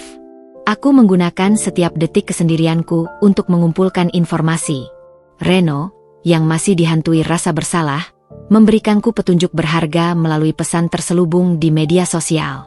Pertemuan dengan C di Hotel M minggu depan. Agenda penyempurnaan dokumen, tulisnya sekali, yang kuterjemahkan sebagai pertemuan Vero dengan notaris Clara di Hotel Mandarin untuk menyelesaikan dokumen-dokumen yang mengancamku. Aku juga mulai mengikuti jejak digitalnya dengan bantuan Aldo dari jauh. Dia mengajariku cara menggunakan aplikasi perekam suara tersembunyi di smartwatchku, yang selalu kupakai saat Vero ada di rumah. Perlawanan kecilku itu rupanya membuatnya kesal sekaligus penasaran. Dia mengharapkanku merengek, memohon, atau setidaknya konfrontasi emosional yang bisa ia gunakan untuk mencitrakanku sebagai wanita histeris. Tapi ketenanganku justru mengacaukan skenarionya. Dan seperti penjahat yang geram karena korban tidak berperilaku sesuai naskah, dia memutuskan untuk mempercepat plot. Malam itu bertepatan dengan peringatan 7 tahun pernikahan kami. Aku tak mengharapkan apa-apa. Tapi, setelah maghrib, dia pulang lebih awal dengan membawa sekotak kue tart kecil dan sebotol anggur. Wajahnya memakai ekspresi yang dulu sering ia tampilkan. Lembut, penuh penyesalan palsu. "Riz," ucapnya, suaranya sengaja dibuat berat. "Aku tahu segalanya berantakan antara kita. Tapi hari ini hari spesial. Bisakah kita bicara? Seperti dulu." Aku tahu ini adalah panggung sandiwara. Tapi aku penasaran. Apa yang akan ia lakoni? "Silakan," jawabku, tetap duduk di sofa ruang keluarga, tak bergerak menyambutnya. Dia duduk di seberangku, membuka kotak kue dan menuangkan 2 gelas anggur. "Aku mungkin terlalu keras. Tapi itu karena aku khawatir padamu. Aku cinta kamu, Riz." Kalimat itu keluar begitu lancar, begitu kosong. "Kalau cinta, tidak akan menjebak, Ver," jawabku datar, menatap matanya langsung. Dia tersenyum, senyum tipis yang sinis. "Kamu berpikir aku menjebakmu? Oh, Rizka, Kamu yang tidak melihat bahwa dunia di luar sana ingin menghancurkanmu. Tapi baiklah, karena kamu bersikeras melihatku sebagai musuh, maka mungkin memang sudah waktunya kita bicara terbuka tentang masa depan. Ini tentang dokumen di balik panel itu? Atau tentang polis asuransi jiwa dengan namaku? Serangku, tak lagi mau berkelit. Wajahnya berkerut sejenak, terkejut karena aku menyebutkannya dengan belak-belakan. Tapi segera ia kembali menguasai diri. Kamu memang sudah mengobrak-abrik berkasku. Baik, kalau begitu, ini pembicaraan yang lebih mudah. Dia mengambil setumpuk folder dari tas kerjanya yang ia letakkan di samping sofa. Folder yang sama yang pernah kulihat di lemari tersembunyinya. Dia meletakkannya di atas meja kopi di antara kami, seperti seorang jaksa yang akan mengajukan tuntutan. Singkat saja, Rizka, aku ingin bercerai. 3 kata itu diucapkan dengan datar, dingin, tanpa sedikit pun getaran emosi. Meski sudah menduganya, rasanya seperti ditampar keras. Udara di ruangan itu seakan tersedot habis. Dengan alasan apa? Tanyaku, berusaha mati-matian menahan gemetar di suara. Dia membuka folder pertama. Di dalamnya, ada foto-foto aku dan Reno di dapur. Foto-foto itu diambil dari sudut yang licik. Kami berdiri berdekatan, sedang melihat sebotol anggur. Dalam beberapa bidikan, ekspresi Reno yang tampak serius terlihat seperti tatapan penuh kasih, dan senyumanku yang sebenarnya tegang terlihat seperti senyuman mesra. Ada juga screenshot percakapan WhatsApp yang dipalsukan, menunjukkan profil fotoku dan Reno saling mengirim pesan-pesan intim. Padahal, aku dan Reno tak pernah bertukar kontak pribadi. Alasannya, kamu berselingkuh dengan stafku. Reno sudah mengaku di bawah tekanan moral. Dia merasa bersalah telah merusak rumah tangga orang. Vero berkata dengan nada penuh keprihatinan, yang palsu. Ini rekayasa. Kau tahu itu, teriakku, tak kuasa menahan amarah. Dia membuka folder kedua. Laporan keuangan ban yang dipalsukan, menunjukkan sejumlah besar transfer keluar rutin ke situs-situs judi online ternama. Ada juga beberapa bukti pembelian chip kasino dari tempat perjudian ilegal di Batam, semua dengan namaku. Selain tidak setia, kamu juga kecanduan judi online. Uang perusahaan dan rumah tangga kamu habiskan untuk ini. Lihat angka-angka ini. Aku sebagai suami merasa dikhianati dan dirugikan secara material. Aku menggigit bibirku hingga nyaris berdarah. Kebohongan itu begitu keji, begitu teliti. Aku tidak pernah menyentuh judi. Semua ini kau buat-buat. Folder ketiga dibuka. Isinya laporan psikologis dari seorang psikiater ternama, yang ternyata adalah kerabat jauh kliennya, yang menyatakan bahwa aku menunjukkan gejala gangguan kecemasan dan kecenderungan bipolar yang membuatku impulsif dalam berbelanja dan tidak mampu mengelola keuangan dengan rasional. Dan untuk melindungi dirimu sendiri, Riz, aku juga sudah siapkan ini, ujarnya, mengeluarkan selembar kertas yang paling mengerikan. Surat pernyataan di bawah sumpah yang sudah diformat, berisi pengakuan bahwa aku telah berselingkuh, berjudi, dan menyia-nyiakan harta bersama. Surat itu hanya tinggal membutuhkan tanda tanganku dan meterai. Ini pilihannya, Rizka, katanya. Suaranya sekarang berubah menjadi bisikan beracun yang penuh kemenangan. Kamu tanda tangani surat pengakuan dan kesepakatan cerai ini. Isinya, kamu mengakui semua kesalahanmu, dan setuju untuk bercerai dengan hak milik penuh atas semua aset, termasuk butik Ruya dan semua properti, jatuh ke tanganku sebagai pihak yang dirugikan. Sebagai kompensasi moral, aku akan memberimu uang tunai yang cukup untuk hidup sederhana selama setahun. Aku memandangi surat itu, lalu memandang wajahnya. Semua topeng telah dilepas. Inilah wajah asli Veronanto Prakasa. Rakus, keji, dan menganggap dirinya paling pandai. Atau? Tanyaku, suaraku tiba-tiba menjadi sangat tenang, tenang yang menakutkan. Atau?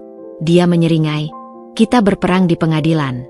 Aku akan mengajukan gugatan cerai dengan semua bukti ini. Tangannya menepuk-nepuk tumpukan folder. Foto perselingkuhan, bukti judi, laporan psikiater, ditambah saksi-saksi, Reno, notaris, staf ban yang bisa kukondisikan. Kamu akan kalah. Kamu tidak hanya tidak dapat apa-apa, tapi namamu akan hancur di media. Siapa yang mau membeli baju dari seorang istri tidak setia, penjudi, dan tidak waras? Ruya MU akan bangkrut dalam sebulan. Dan setelah kalah di perdata, aku akan laporkan kamu untuk pemalsuan tanda tangan pada dokumen perusahaan. Aku sudah siapkan buktinya juga. Kamu bisa berakhir di penjara. Dia berdiri, mendekatiku, membungkuk hingga napasnya yang hangat dan beraroma anggur mengenai wajahku. Pilih, keluar dengan tangan kosong tapi masih punya sedikit harga diri palsu. Atau kita ke pengadilan dan kamu akan kehilangan segalanya. Hartamu, reputasimu, kebebasanmu. Aku adalah pengacara, Rizka. Aku tahu hukum.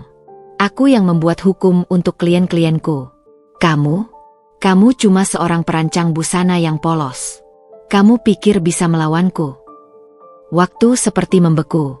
Di matanya, aku melihat kepercayaan mutlak akan kemenangannya. Ia melihatku sebagai mangsa yang sudah tak berdaya, hanya tinggal memilih bagaimana cara dimakan. Dan di saat itulah, sesuatu dalam diriku yang selama ini terpecah, retak, dan takut, tiba-tiba menyatu kembali. Amarah yang membeku itu meleleh menjadi tekad baja. Ketakutan yang menggerogoti itu berubah menjadi kewaspadaan dingin. Air mata yang hampir tumpah itu menguap, digantikan oleh pandangan yang jelas dan tajam. Aku mengambil gelas anggur di depanku, meminumnya sedikit, lalu meletakkannya kembali dengan tenang. Aku menatapnya, dan untuk pertama kalinya dalam percakapan ini, aku tersenyum. Senyum tipis yang membuatnya sejenak bingung. Jadi, ini pilihannya? Tanyaku ulang, suaraku lunak namun jelas. Iya, pilih yang cepat, sayang. Aku tidak punya banyak waktu.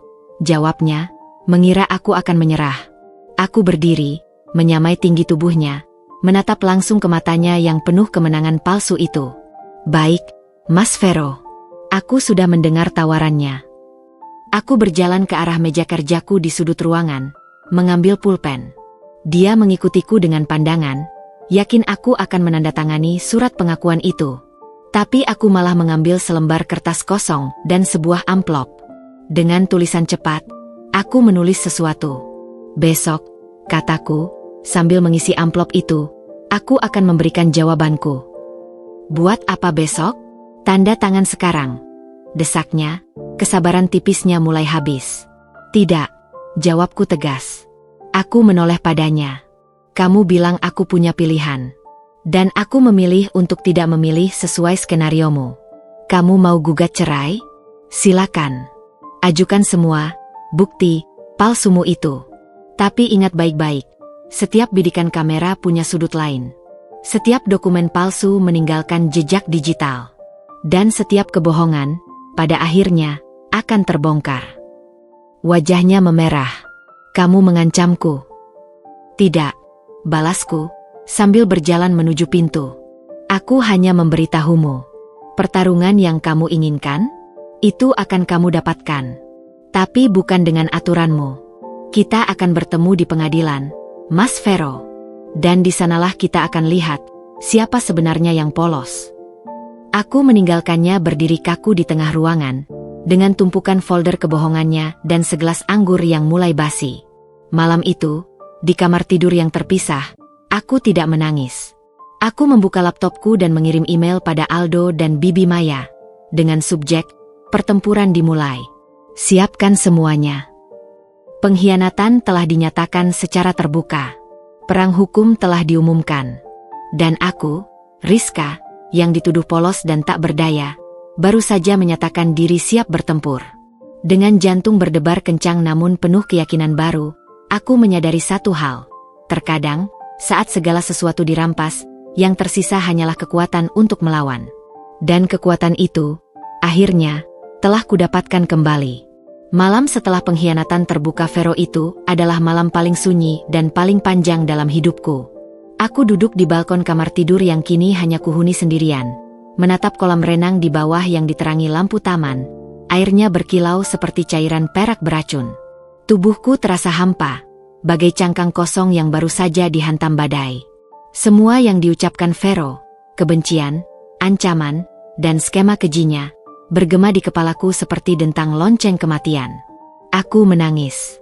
Tidak lagi terisak pelan, tapi ratapan panjang dan dalam yang keluar dari lubuk jiwa yang tercabik. Aku menangisi 7 tahun kebodohanku, 7 tahun kepercayaan buta yang kubagikan pada serigala berbulu domba. Aku menangisi kenangan manis yang ternyata adalah umpan. Aku menangisi warisan orang tuaku yang dengan mudah kuserahkan, dan jerih payahku membangun Ruya yang kini hendak dirampok dengan cara yang begitu keji. Tangisan itu melelahkan, melucuti semua sisa energi yang kukira masih kumiliki. Ketika fajar menyingsing, mataku bengkak, tenggorokanku sakit, dan aku merasa seperti mayat yang masih bernafas. Selama 3 hari berikutnya, aku seperti zombie. Aku mengunci diri di kamar, hanya keluar untuk mengambil air. Ponselku penuh dengan telepon tak terjawab dari Vero, bukan karena penyesalan, tapi karena penasaran dan desakan untuk mendapatkan jawabanku. Dia membanting pintu, menggedor, tapi aku tak bergeming. Aku takut. Takut pada dirinya, takut pada apa yang akan terjadi, takut pada gagasan untuk keluar dari rumah ini dan menghadapi dunia sendirian dengan nama yang sudah dihancurkan. Pada hari keempat, ada suara bel yang terus-menerus, diikuti suara bentakan dari luar. "Rizka, aku tahu kamu di dalam. Bibi Maya ini. Buka pintu." Suara itu seperti kail yang menyentarku dari kolam lumpur keputusasaan. Dengan langkah limbung, aku berjalan menuruni tangga. Melalui intercom, aku melihat Bibi Maya berdiri di gerbang dengan wajah merah padam, sementara 2 satpam kompleks tampak bingung di sampingnya. Vero pasti melarang satpam untuk membiarkannya masuk. Tanpa pikir panjang, aku menekan tombol pembuka gerbang dan bergegas keluar rumah. Melihatku yang kurus, pucat, dengan mata bengkak dan rambut acak-acakan, Bibi Maya langsung merengkuhku erat. "Oh, anakku," bisiknya, suaranya serak. Dia memelukku begitu kuat, seolah ingin memindahkan semua kekuatannya padaku. "Bibi, dia mau menghancurkanku." Isakku kembali runtuh di bahunya. Sudah, aku tahu. Ayo, kita masuk." Kami masuk ke dalam rumah yang terasa seperti museum dingin. Bibi Maya langsung mengambil alih. Dia membuatkan teh jahe kental, memaksaku untuk mandi air hangat, dan menyuapiku dengan bubur ayam yang dia bawa. Sambil aku makan dengan tangan gemetar, dia duduk di hadapanku, wajahnya tegas. "Ceritakan semuanya. Dari awal sampai ancamannya yang terakhir." Dan untuk kedua kalinya, aku menceritakan semuanya. Lebih detail, dengan semua dokumen yang kulihat, rekaman percakapan yang kudapat, ancaman tentang penjara, dan pilihan mengerikan yang dia berikan. Bibi Maya mendengarkan tanpa memotong. Matanya semakin menyipit, bibirnya semakin terkunci erat. Setelah aku selesai, dia menarik napas panjang. "Dengarkan baik-baik, Rizka. Darah yang mengalir di tubuhmu adalah darah kedua orang tuamu. Ibumu, adikku, adalah perempuan paling tangguh yang pernah aku kenal. Dia melawan kemiskinan, melawan fitnah, dan membangun usaha dari nol untuk memberimu kehidupan terbaik. Ayahmu, seorang yang jujur dan gigih, tak pernah menyerah sekalipun bangkrut 2 kali. Mereka tidak meninggalkanmu warisan untuk dijadikan makanan ular berbisa seperti Veronanto itu." Dia memegang tanganku, genggamannya hangat dan kuat. "Kamu sedang di titik terendah. Itu wajar. Tapi dari titik terendah, hanya ada satu arah, ke atas. Dia pikir kamu sendirian? Keliru besar. Kamu punya keluarga. Kamu punya aku. Dan yang paling penting, kamu punya kebenaran. Tapi dia punya bukti-bukti palsu, Bibi. Foto, dokumen, saksi. Dia pengacara. Dia tahu caranya memutarbalikkan segalanya." Protesku, suara masih penuh keraguan. "Dan kamu punya bukti asli," hardik Bibi Maya, namun matanya lembut. "Kamu punya rekaman suaranya sendiri yang merencanakan ini semua. Itu yang kamu bilang, kan? Kamu punya fotomu mengakses dokumen-dokumen itu. Kamu punya saksi seperti Reno yang bisa dibuka hatinya. Dan kamu punya kejelian untuk mencari lebih banyak lagi. Dia adalah pengacara. Iya. Tapi dia juga manusia yang sombong. Manusia sombong selalu membuat kesalahan. Mereka mengira sudah menutupi semua jejak, padahal selalu ada yang tersisa." Dia mengeluarkan ponselnya. "Sekarang, kita buat rencana. Pertama, kamu harus keluar dari rumah ini untuk sementara. Tinggal di sini hanya akan melemahkanmu. Kamu akan tinggal bersamaku di rumah. Kedua, kita butuh pengacara. Bukan sembarang pengacara, tapi pengacara yang spesialisasi hukum perdata dan pidana, yang integritasnya tinggi dan tak takut pada reputasi Vero. Aku punya kenalan. Tapi, uangku semuanya dia kontrol. Aku tidak punya akses ke rekening perusahaan lagi, keluhku. Bibi Maya tersenyum kecil. Kamu lupa? Sertifikat rumah kampung ibumu masih aman padaku. Itu adalah aset yang tidak tercatat dalam sistemnya. Besok, kita akan ke bank, dan dengan surat kuasa yang masih berlaku dari proses warisan dulu, kita bisa mengajukan pinjaman dengan agunan sertifikat itu. Itu akan jadi dana perangmu. Harapan kecil mulai menyala di dadaku yang beku. Benarkah? Benar. Dan ketiga, lanjut Bibi Maya, suaranya rendah dan penuh tekad. Kamu harus bertindak seolah-olah kamu menyerah. Pura-pura setuju untuk berdamai, untuk mendapatkan waktu dan akses. Kamu butuh mendapatkan salinan lengkap dari semua dokumen palsunya. Dan kamu butuh mengumpulkan bukti balik yang lebih solid. Aldo, temanmu itu, akan jadi mata dan telinga kita di dunia digital. Rencana itu, yang disusun dengan cepat dan tegas oleh Bibi Maya, bagai oksigen segar. Aku mulai bisa bernapas lagi. Rasa takut tidak serta-merta hilang, tapi kini ia ditemani oleh sebuah tujuan, melawan. Bagaimana caranya aku berpura-pura menyerah padanya? Dia sudah tahu aku melawan, tanyaku. Kamu akan menemuinya. Katakan padamu bahwa setelah berpikir panjang, kamu takut dengan ancaman penjara dan kehancuran reputasi. Katakan kamu butuh waktu untuk memproses, dan kamu bersedia membicarakan kesepakatan damai. Tapi dengan syarat kamu bisa tetap menjalankan Ruya sampai proses selesai, agar kamu punya penghasilan. Itu akan memberimu alasan untuk tetap mengakses sistem perusahaan dan mendapatkan data-data yang kamu butuhkan. Itu cerdik dan berisiko. Dan jika dia tidak percaya, lakukan dengan penuh air mata.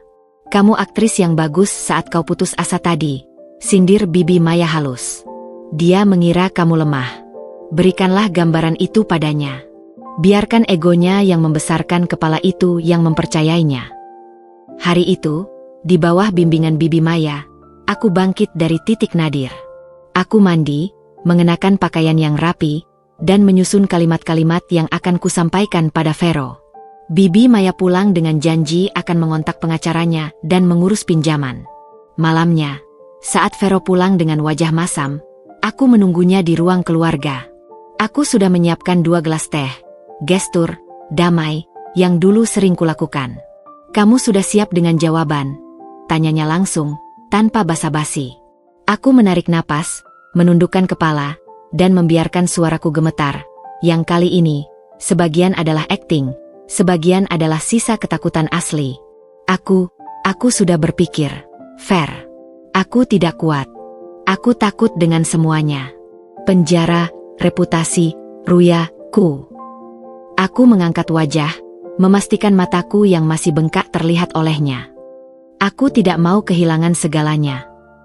Dia mendekat, memandangiku dengan curiga, namun ada kilatan kemenangan di matanya. Jadi, aku bersedia membicarakan kesepakatan. Tapi, aku berhenti, pura-pura menelan ludah. Tapi beri aku waktu. Proses ini menghancurkan aku. Aku butuh waktu untuk menerima segalanya. Dan aku butuh Ruya tetap berjalan. Setidaknya sampai semua selesai. Agar aku punya sesuatu untuk hidup setelah ini. Dia mempertimbangkan. Aku bisa melihat roda pikirannya berputar. Memberikanku waktu berarti memberiku kesempatan untuk berubah pikiran. Tapi, membiarkan Ruya berjalan juga memberinya akses untuk mengawasi dan mengontrolku lebih jauh.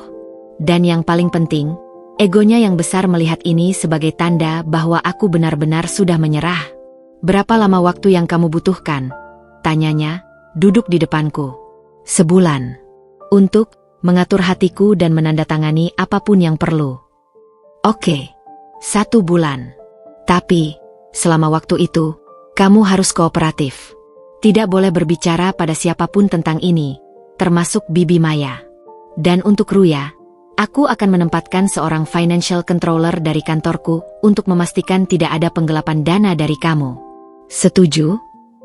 Itu lebih dari yang kuharapkan. Dia memasukkan orangnya ke dalam perusahaanku.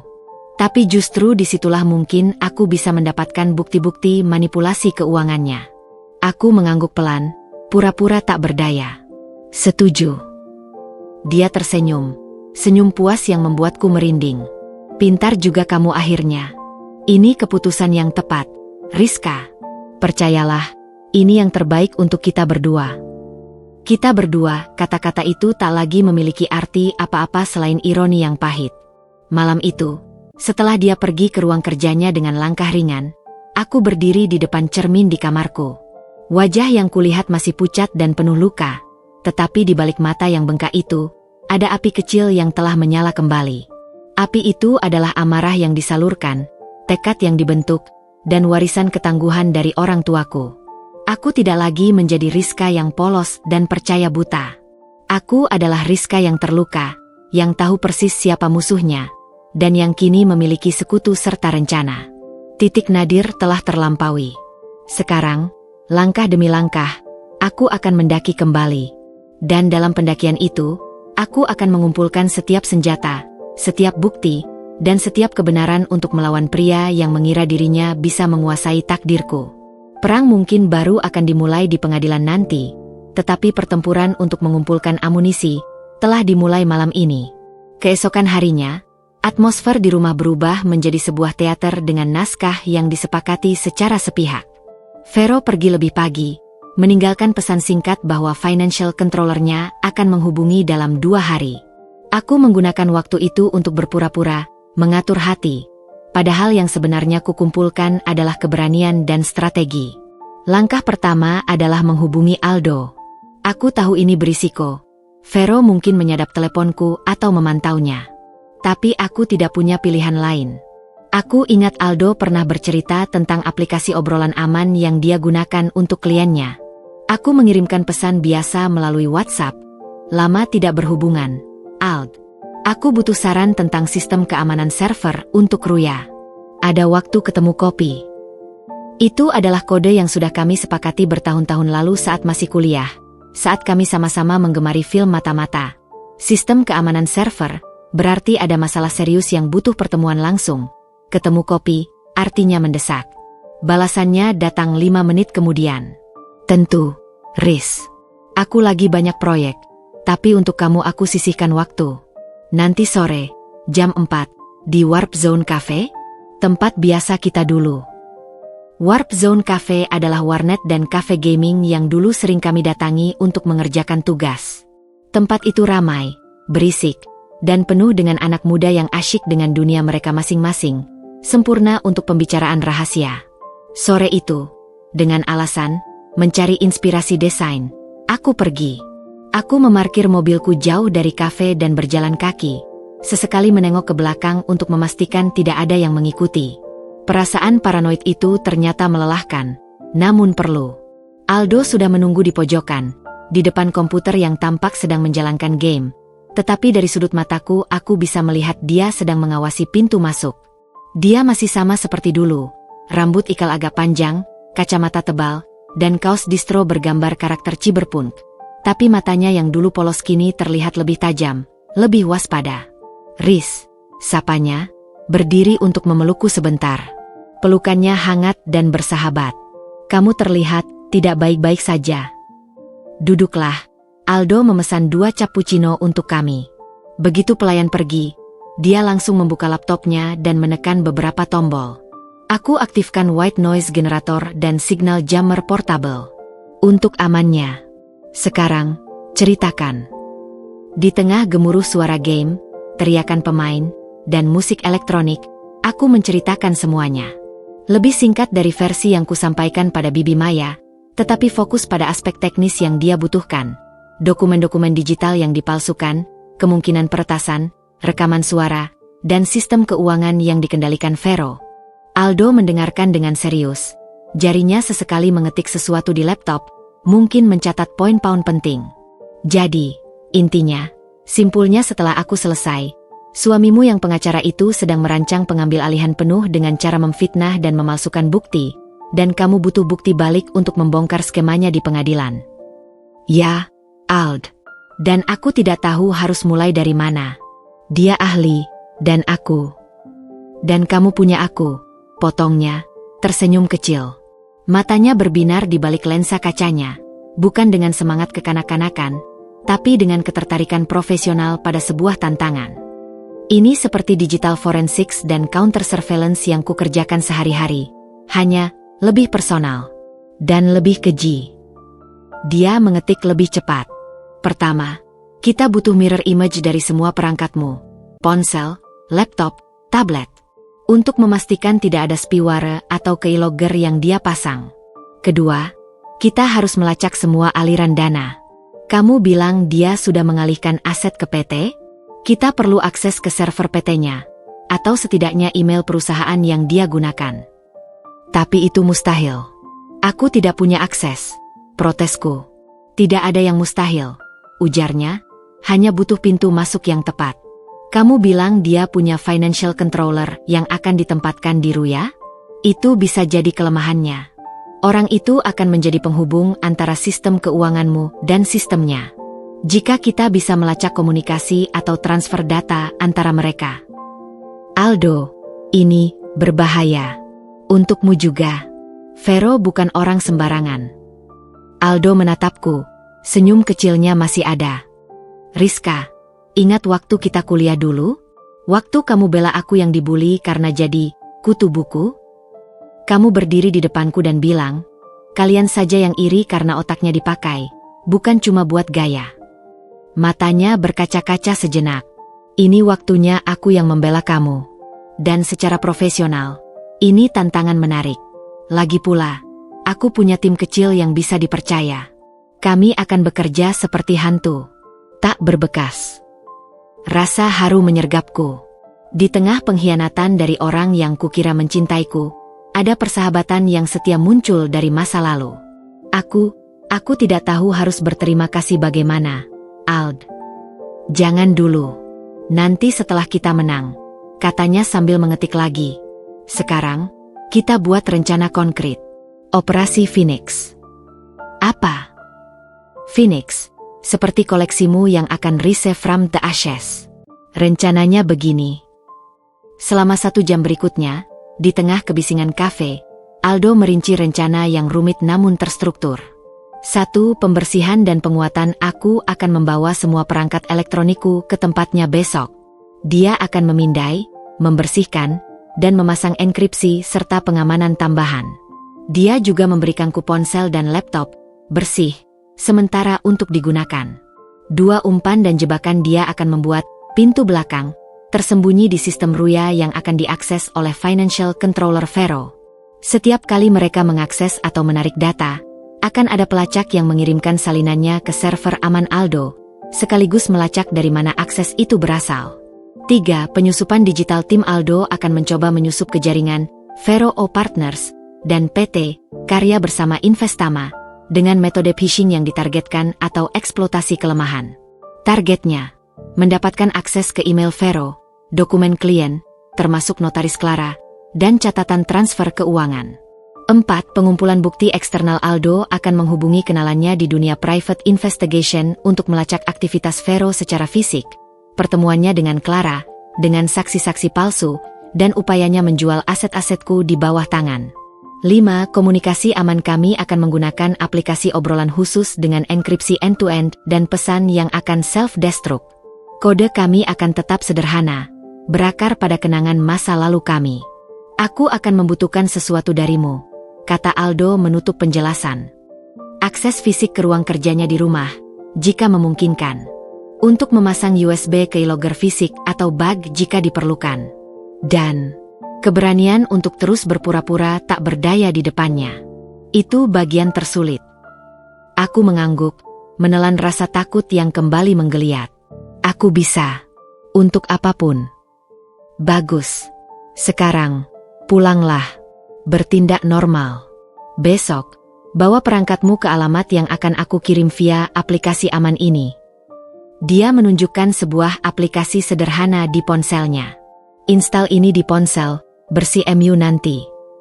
Saat kami hendak berpisah di depan kafe, Aldo memegang lenganku sebentar. Riz, satu hal lagi.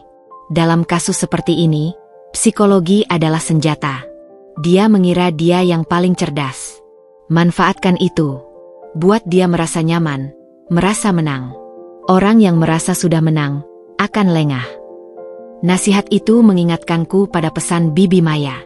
Mereka benar. Aku harus memainkan peran yang dipercayai Vero, sang korban yang kalah dan menyerah. Di rumah, Vero sudah menungguku. Kamu dari mana? Tanyanya, nada datar. Ke butik. Melihat koleksi. Mencari penghiburan. Jawabku, menunduk. Dia mengamati wajahku, seolah mencari tanda-tanda kebohongan. Financial controllerku, Pak Rendra, akan mulai besok. Dia akan meminta akses ke semua laporan keuangan Ruya dan sistem inventory. Baik, jawabku patuh. Apa aku masih boleh mengurus desain dan produksi? Untuk sementara, ya. Tapi semua keputusan pembelian di atas 5 juta harus melalui persetujuan Pak Rendra, ujarnya. Itu jelas untuk membatasi gerakanku dan mengontrol arus keluar uang. Aku mengerti. Aku berbalik hendak pergi ke kamar. Rizka, panggilnya. Aku menoleh. Keputusanmu untuk kooperatif itu bagus. Aku menghargainya. Percayalah, setelah ini semua selesai, hidupmu akan lebih tenang. Ucapannya terdengar seperti upaya terakhir untuk meninabobokan diriku. Aku memaksakan senyum tipis yang pahit. Aku berharap begitu, Fer. Malam itu, di kamarku yang sunyi, aku menginstal aplikasi aman dari Aldo. Pesan pertamanya sudah masuk, berisi alamat sebuah coworking space di kawasan Kuningan yang akan menjadi markas sementara mereka. Aku juga mulai mencatat setiap interaksi dengan Vero, setiap perintahnya, setiap ancaman terselubung, dalam sebuah diari digital terenkripsi. Aku merasa seperti mata-mata di rumah sendiri. Setiap langkah harus dihitung, setiap ekspresi harus dikendalikan. Tapi kali ini, aku tidak sendirian. Ada Aldo dan timnya yang bekerja di balik layar. Ada Bibi Maya yang mengurus dana dan mencari pengacara. Dan ada tekadku sendiri yang kini membara. Sekutu dalam bayangan telah bergerak. Pertempuran di dunia nyata mungkin masih berupa ketegangan diam-diam. Tetapi perang di dunia digital, di mana bukti-bukti akan menentukan segalanya, telah resmi dimulai. Dan untuk pertama kalinya, aku merasa kami punya peluang. Kami mungkin tidak sekuat Vero dalam hal hukum dan pengaruh, tetapi kami memiliki sesuatu yang tidak dia miliki, kebenaran, dan semangat untuk memperjuangkannya dengan cara-cara yang bahkan tidak pernah dia duga. Masa, kesepakatan damai, yang kuajukan pada Vero berjalan seperti pawai topeng yang muram. Setiap hari, aku harus berhadapan dengan Pak Rendra, financial controller yang ditempatkan Vero.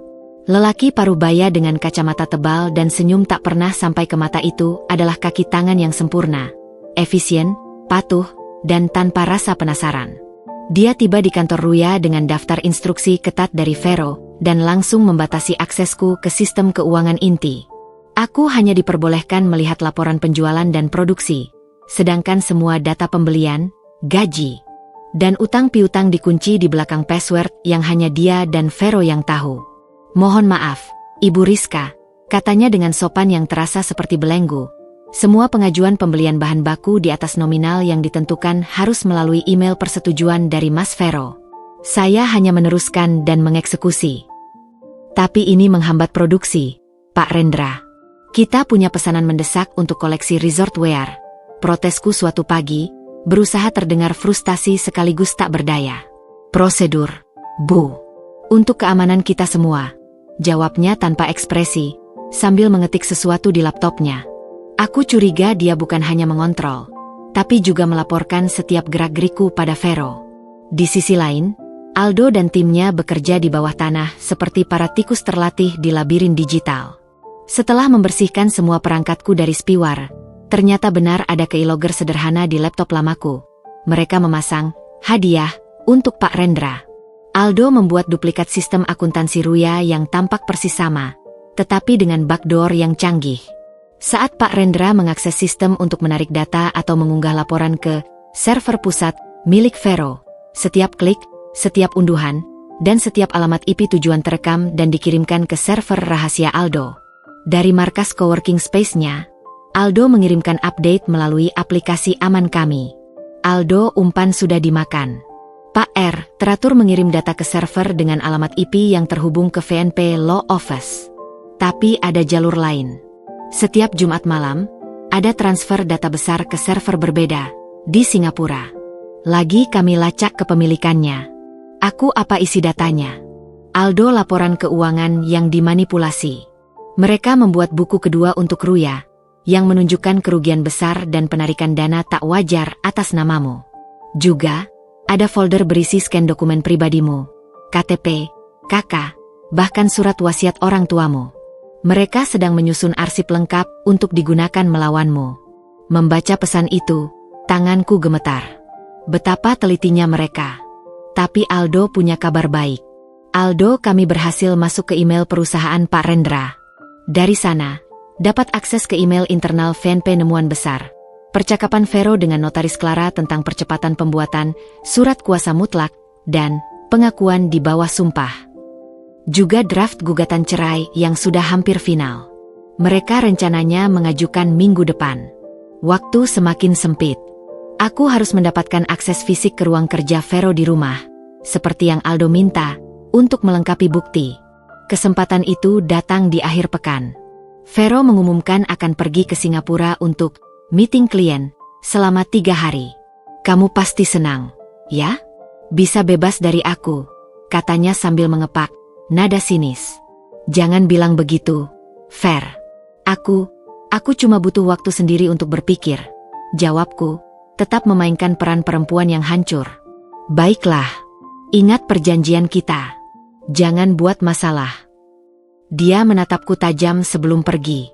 Begitu mobilnya menghilang, aku langsung beraksi. Malam itu, setelah memastikan semua staf rumah sudah pulang, aku masuk ke ruang kerjanya dengan jantung berdebar kencang. Aku mengenakan sarung tangan tipis seperti yang Aldo sarankan. Ruangan itu masih sama.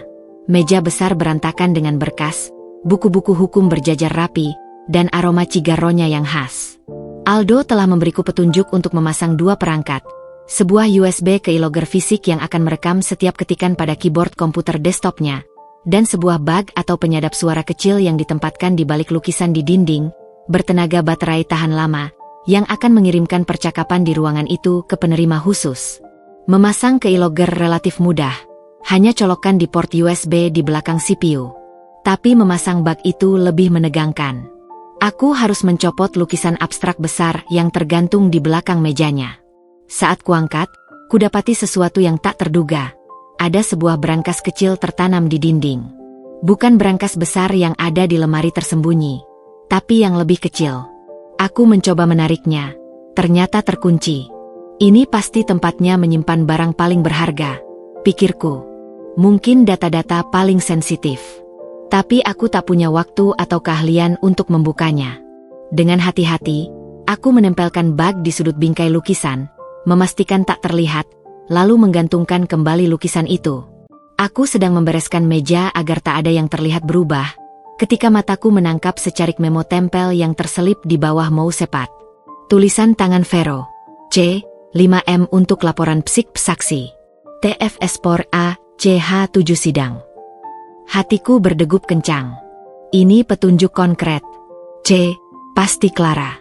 5M adalah 5 miliar. Untuk laporan psikiater dan saksi-saksi palsu. Transfer melalui rekening Singapura. Dan H7 sidang. Berarti 7 hari sebelum sidang. Sidang rencananya minggu depan. Jadi transfer itu sudah terjadi beberapa hari lalu. Aku segera memotret memo itu dengan ponsel, bersihku dan mengirimkannya ke Aldo. Ini adalah kunci untuk melacak aliran uang suap. Aldo luar biasa. Ini akan menyambungkan titik-titik. Timku akan fokus lacak transfer dari rekening Singapura itu ke siapa. Simpan memo aslinya, tapi jangan dia ketahui. Malam itu, aku tak bisa tidur. Perasaan campur aduk antara takut, bersemangat, dan muak membanjiri diriku. Aku telah melangkah lebih jauh dari yang pernah kubayangkan, menyadap suami sendiri.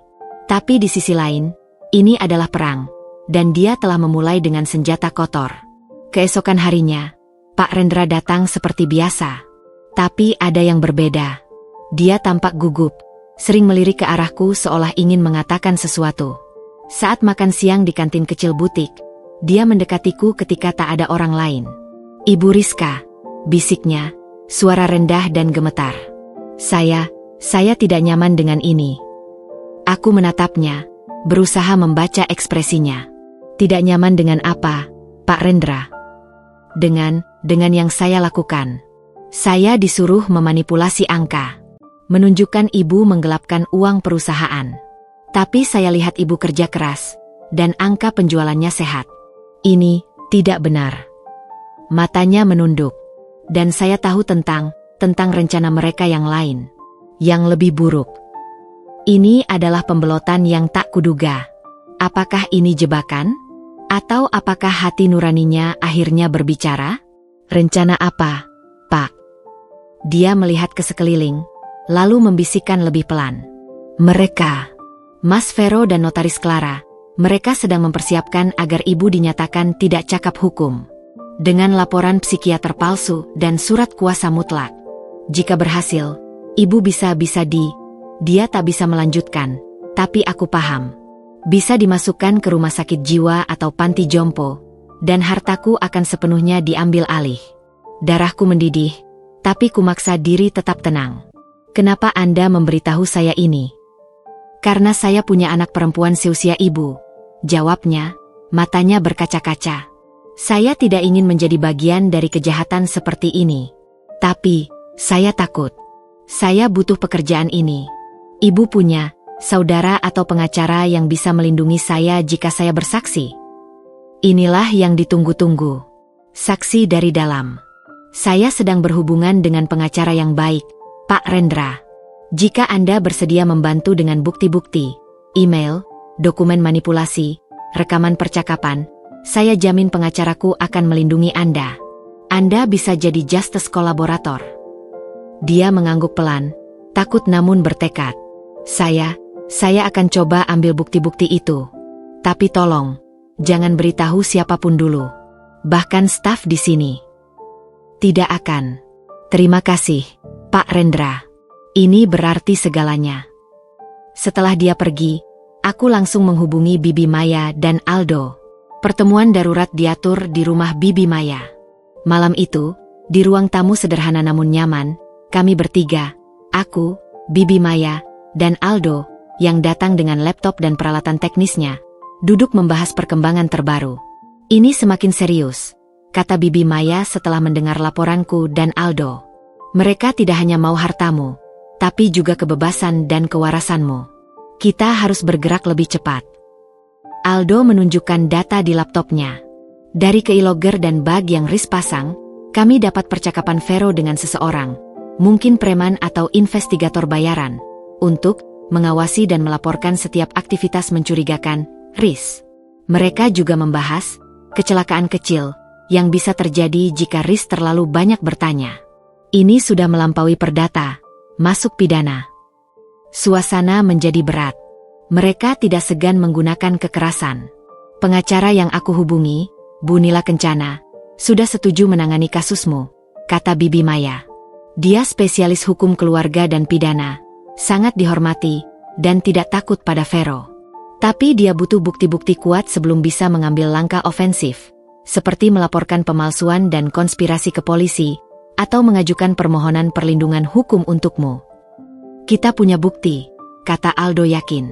Rekaman percakapan Vero, dokumen palsu, memo transfer untuk saksi, dan sekarang ada calon saksi dari dalam, Pak Rendra. Tapi kita butuh lebih banyak. Kita butuh akses ke brankas kecil di ruang kerja Vero. Disitulah harta karunnya. Bagaimana caranya? Tanyaku. Aku tidak tahu kombinasinya. Aldo berpikir sejenak. Dari data keylogger, kami bisa tahu kombinasi angka yang sering dia ketik. Atau, kita bisa menunggu dia membukanya dan merekamnya melalui bug.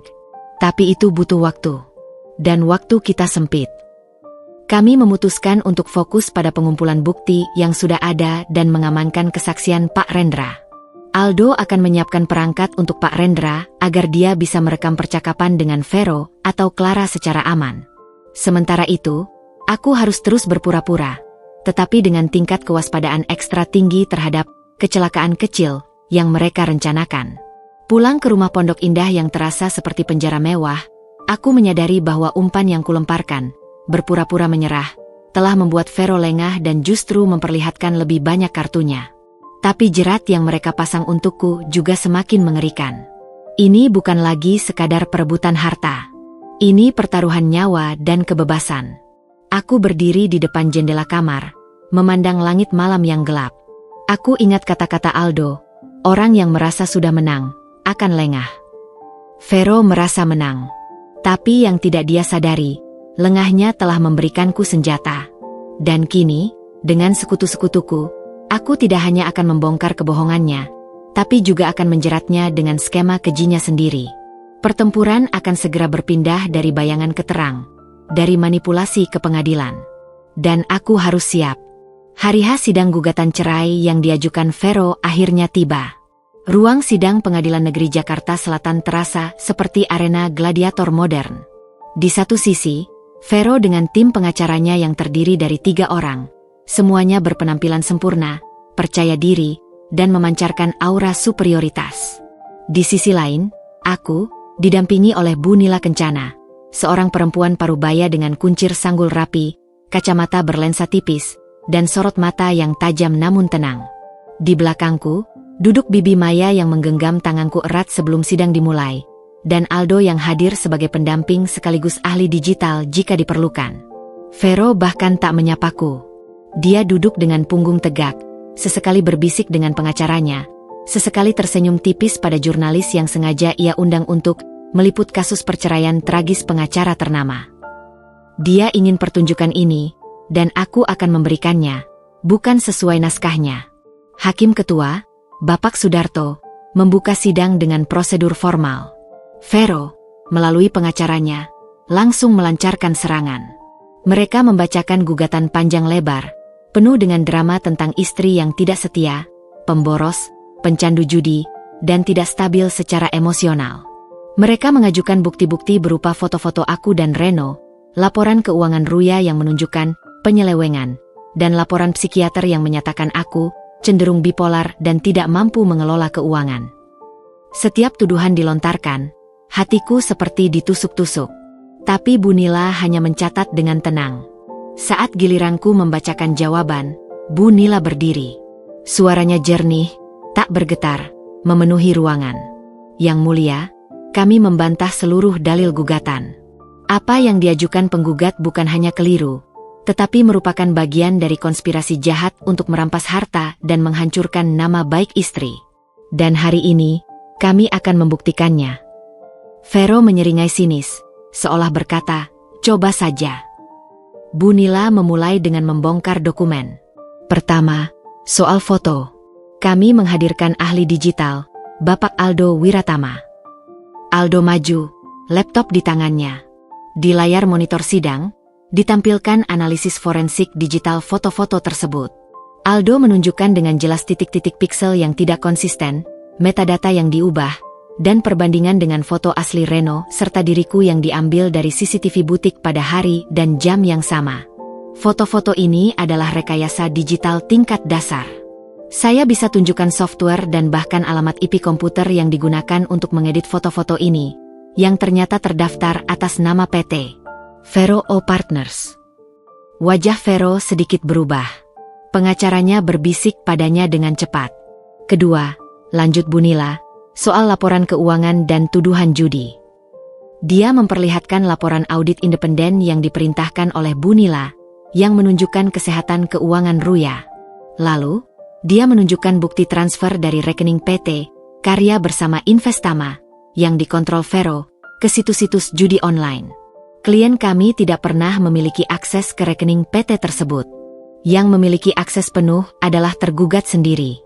Justru, kami memiliki bukti bahwa tergugatlah yang menggunakan dana perusahaan untuk judi online, lalu memalsukan buku untuk menuduh istri. Vero mulai gelisah. Ini fitnah, teriaknya, tapi ditegur hakim. Dan yang ketiga, soal laporan psikiater, Bu Nila tak goyah. Dia menghadirkan seorang psikiater ternama yang dia tunjuk sendiri.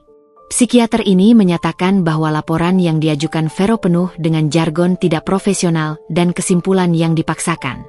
Klien saya, Ibu Rizka, menunjukkan tanda-tanda tekanan psikologis berat akibat gaslighting dan ancaman, bukan gangguan bipolar. Sidang berlangsung tegang. Vero dan timnya berusaha membantah, tetapi bukti-bukti yang diajukan Bu Nila terlalu solid. Namun, pukulan mematikan belum datang.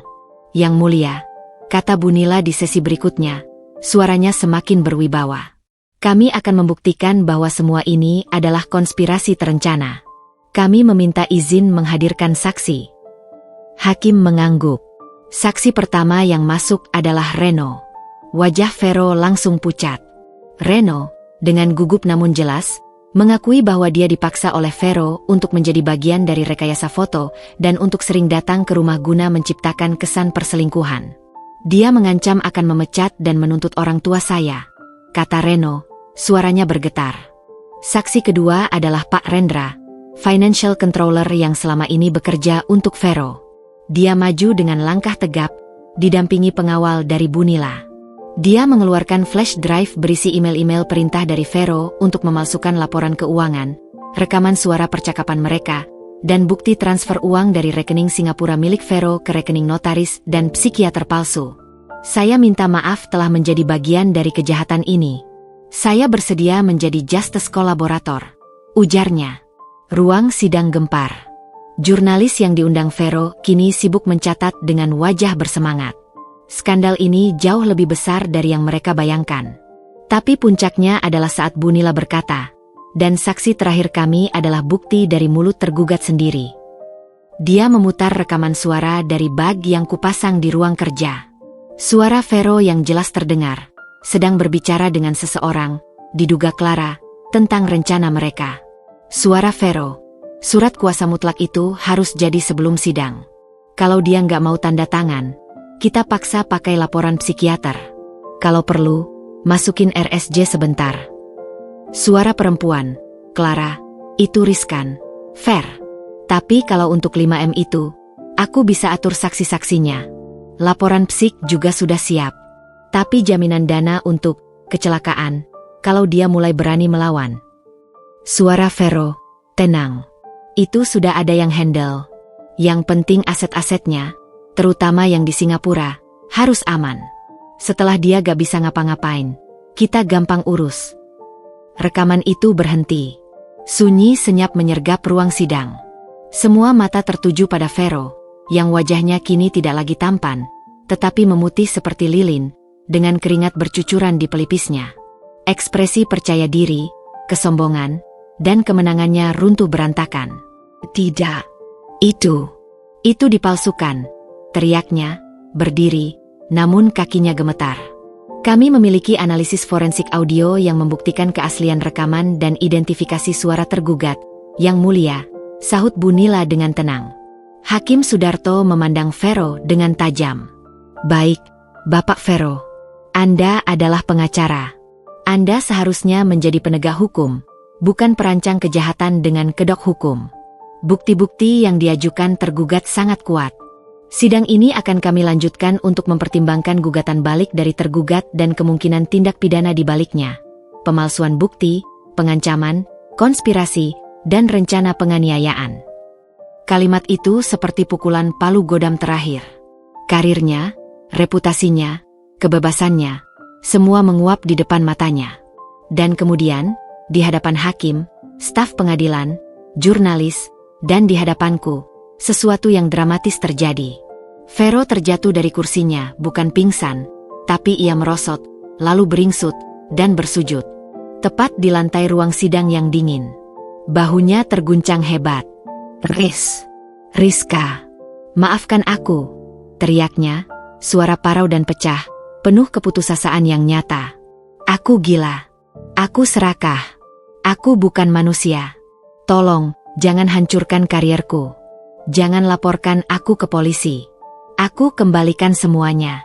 Semua. Aku mohon ampun. Kasihani aku. Dia merangkak beberapa langkah ke arahku, tapi pengawal sidang segera menahannya. Aku memandangnya. Pria yang dulu kukira pelindung, impian, cintaku, kini berbaring tak berdaya seperti cacing, dikalahkan bukan olehku, tetapi oleh keserakahan dan kejahatannya sendiri. Tidak ada lagi cinta. Tidak juga kebencian membara. Yang ada hanyalah kelegaan yang dalam, dan sedikit rasa iba pada manusia yang telah menghancurkan dirinya sendiri. Aku tidak mengulurkan tangan. Aku tidak berkata apa-apa. Aku hanya menatap Hakim Sudarto. Yang mulia, kataku, suaraku tenang namun terdengar jelas di ruangan yang hening itu. Kebenaran sudah bicara. Epilog. Proses hukum berjalan cepat setelah drama di sidang itu. Vero ditahan terkait dugaan pemalsuan dokumen, pengancaman, dan konspirasi. Izin advokatnya dicabut. Kasus perceraian dimenangkanku dengan mudah, dan semua harta bersama dikembalikan kepadaku sepenuhnya, ditambah ganti rugi imaterial yang besar. PT Karya bersama Investama dibubarkan, aset-asetnya dikembalikan. Reno dan Pak Rendra, sebagai justice kolaborator, mendapatkan imunitas dan perlindungan. Aldo dan timnya menjadi pahlawan tanpa tanda jasa di balik layar. Beberapa bulan kemudian, di sebuah ruangan yang lebih kecil namun tak kalah tegang, Vero divonis penjara. Hakim menyebut perbuatannya sebagai kejahatan yang terencana dengan dingin, mempermainkan institusi pernikahan dan hukum. Dia mendapatkan hukuman yang berat. Aku mendengar kabar, di tengah proses hukum, wanita simpanannya, Clara, justru melarikan diri dengan sisa uang yang sempat mereka sembunyikan, meninggalkan Vero yang sudah jatuh. Karma itu datang bukan hanya dari hukum, tetapi juga dari lingkaran kejahatannya sendiri. Kini, aku berdiri di depan butik utama Ruya yang telah sepenuhnya kembali ke tanganku. Koleksi baruku, bertajuk Phoenix Rising, sedang dipamerkan. Aku tak lagi menjadi Rizka yang polos dan percaya buta. Aku adalah Rizka, seorang penyintas, seorang pebisnis, dan seorang calon pengacara. Aku mendaftar ke Fakultas Hukum untuk memahami dan melindungi diri, serta mungkin membantu orang lain yang mengalami nasib serupa. Bibi Maya mendekat, memeluk pundakku. Dia merampas banyak hal darimu, sayang. Tapi yang tidak bisa dirampas, justru yang membuatmu menang. Akal sehatmu, ketangguhan orang tuamu yang mengalir dalam darahmu, dan kebenaran yang selalu punya caranya sendiri untuk menang. Aku tersenyum, menatap langit Jakarta yang mulai jingga. Memang, Vero telah berusaha menguasai hartaku dengan segala kebohongan. Tapi pada akhirnya, di hadapan kebenaran dan keadilan, dialah yang harus bersujud. Dan aku, akhirnya, bebas terbang kembali.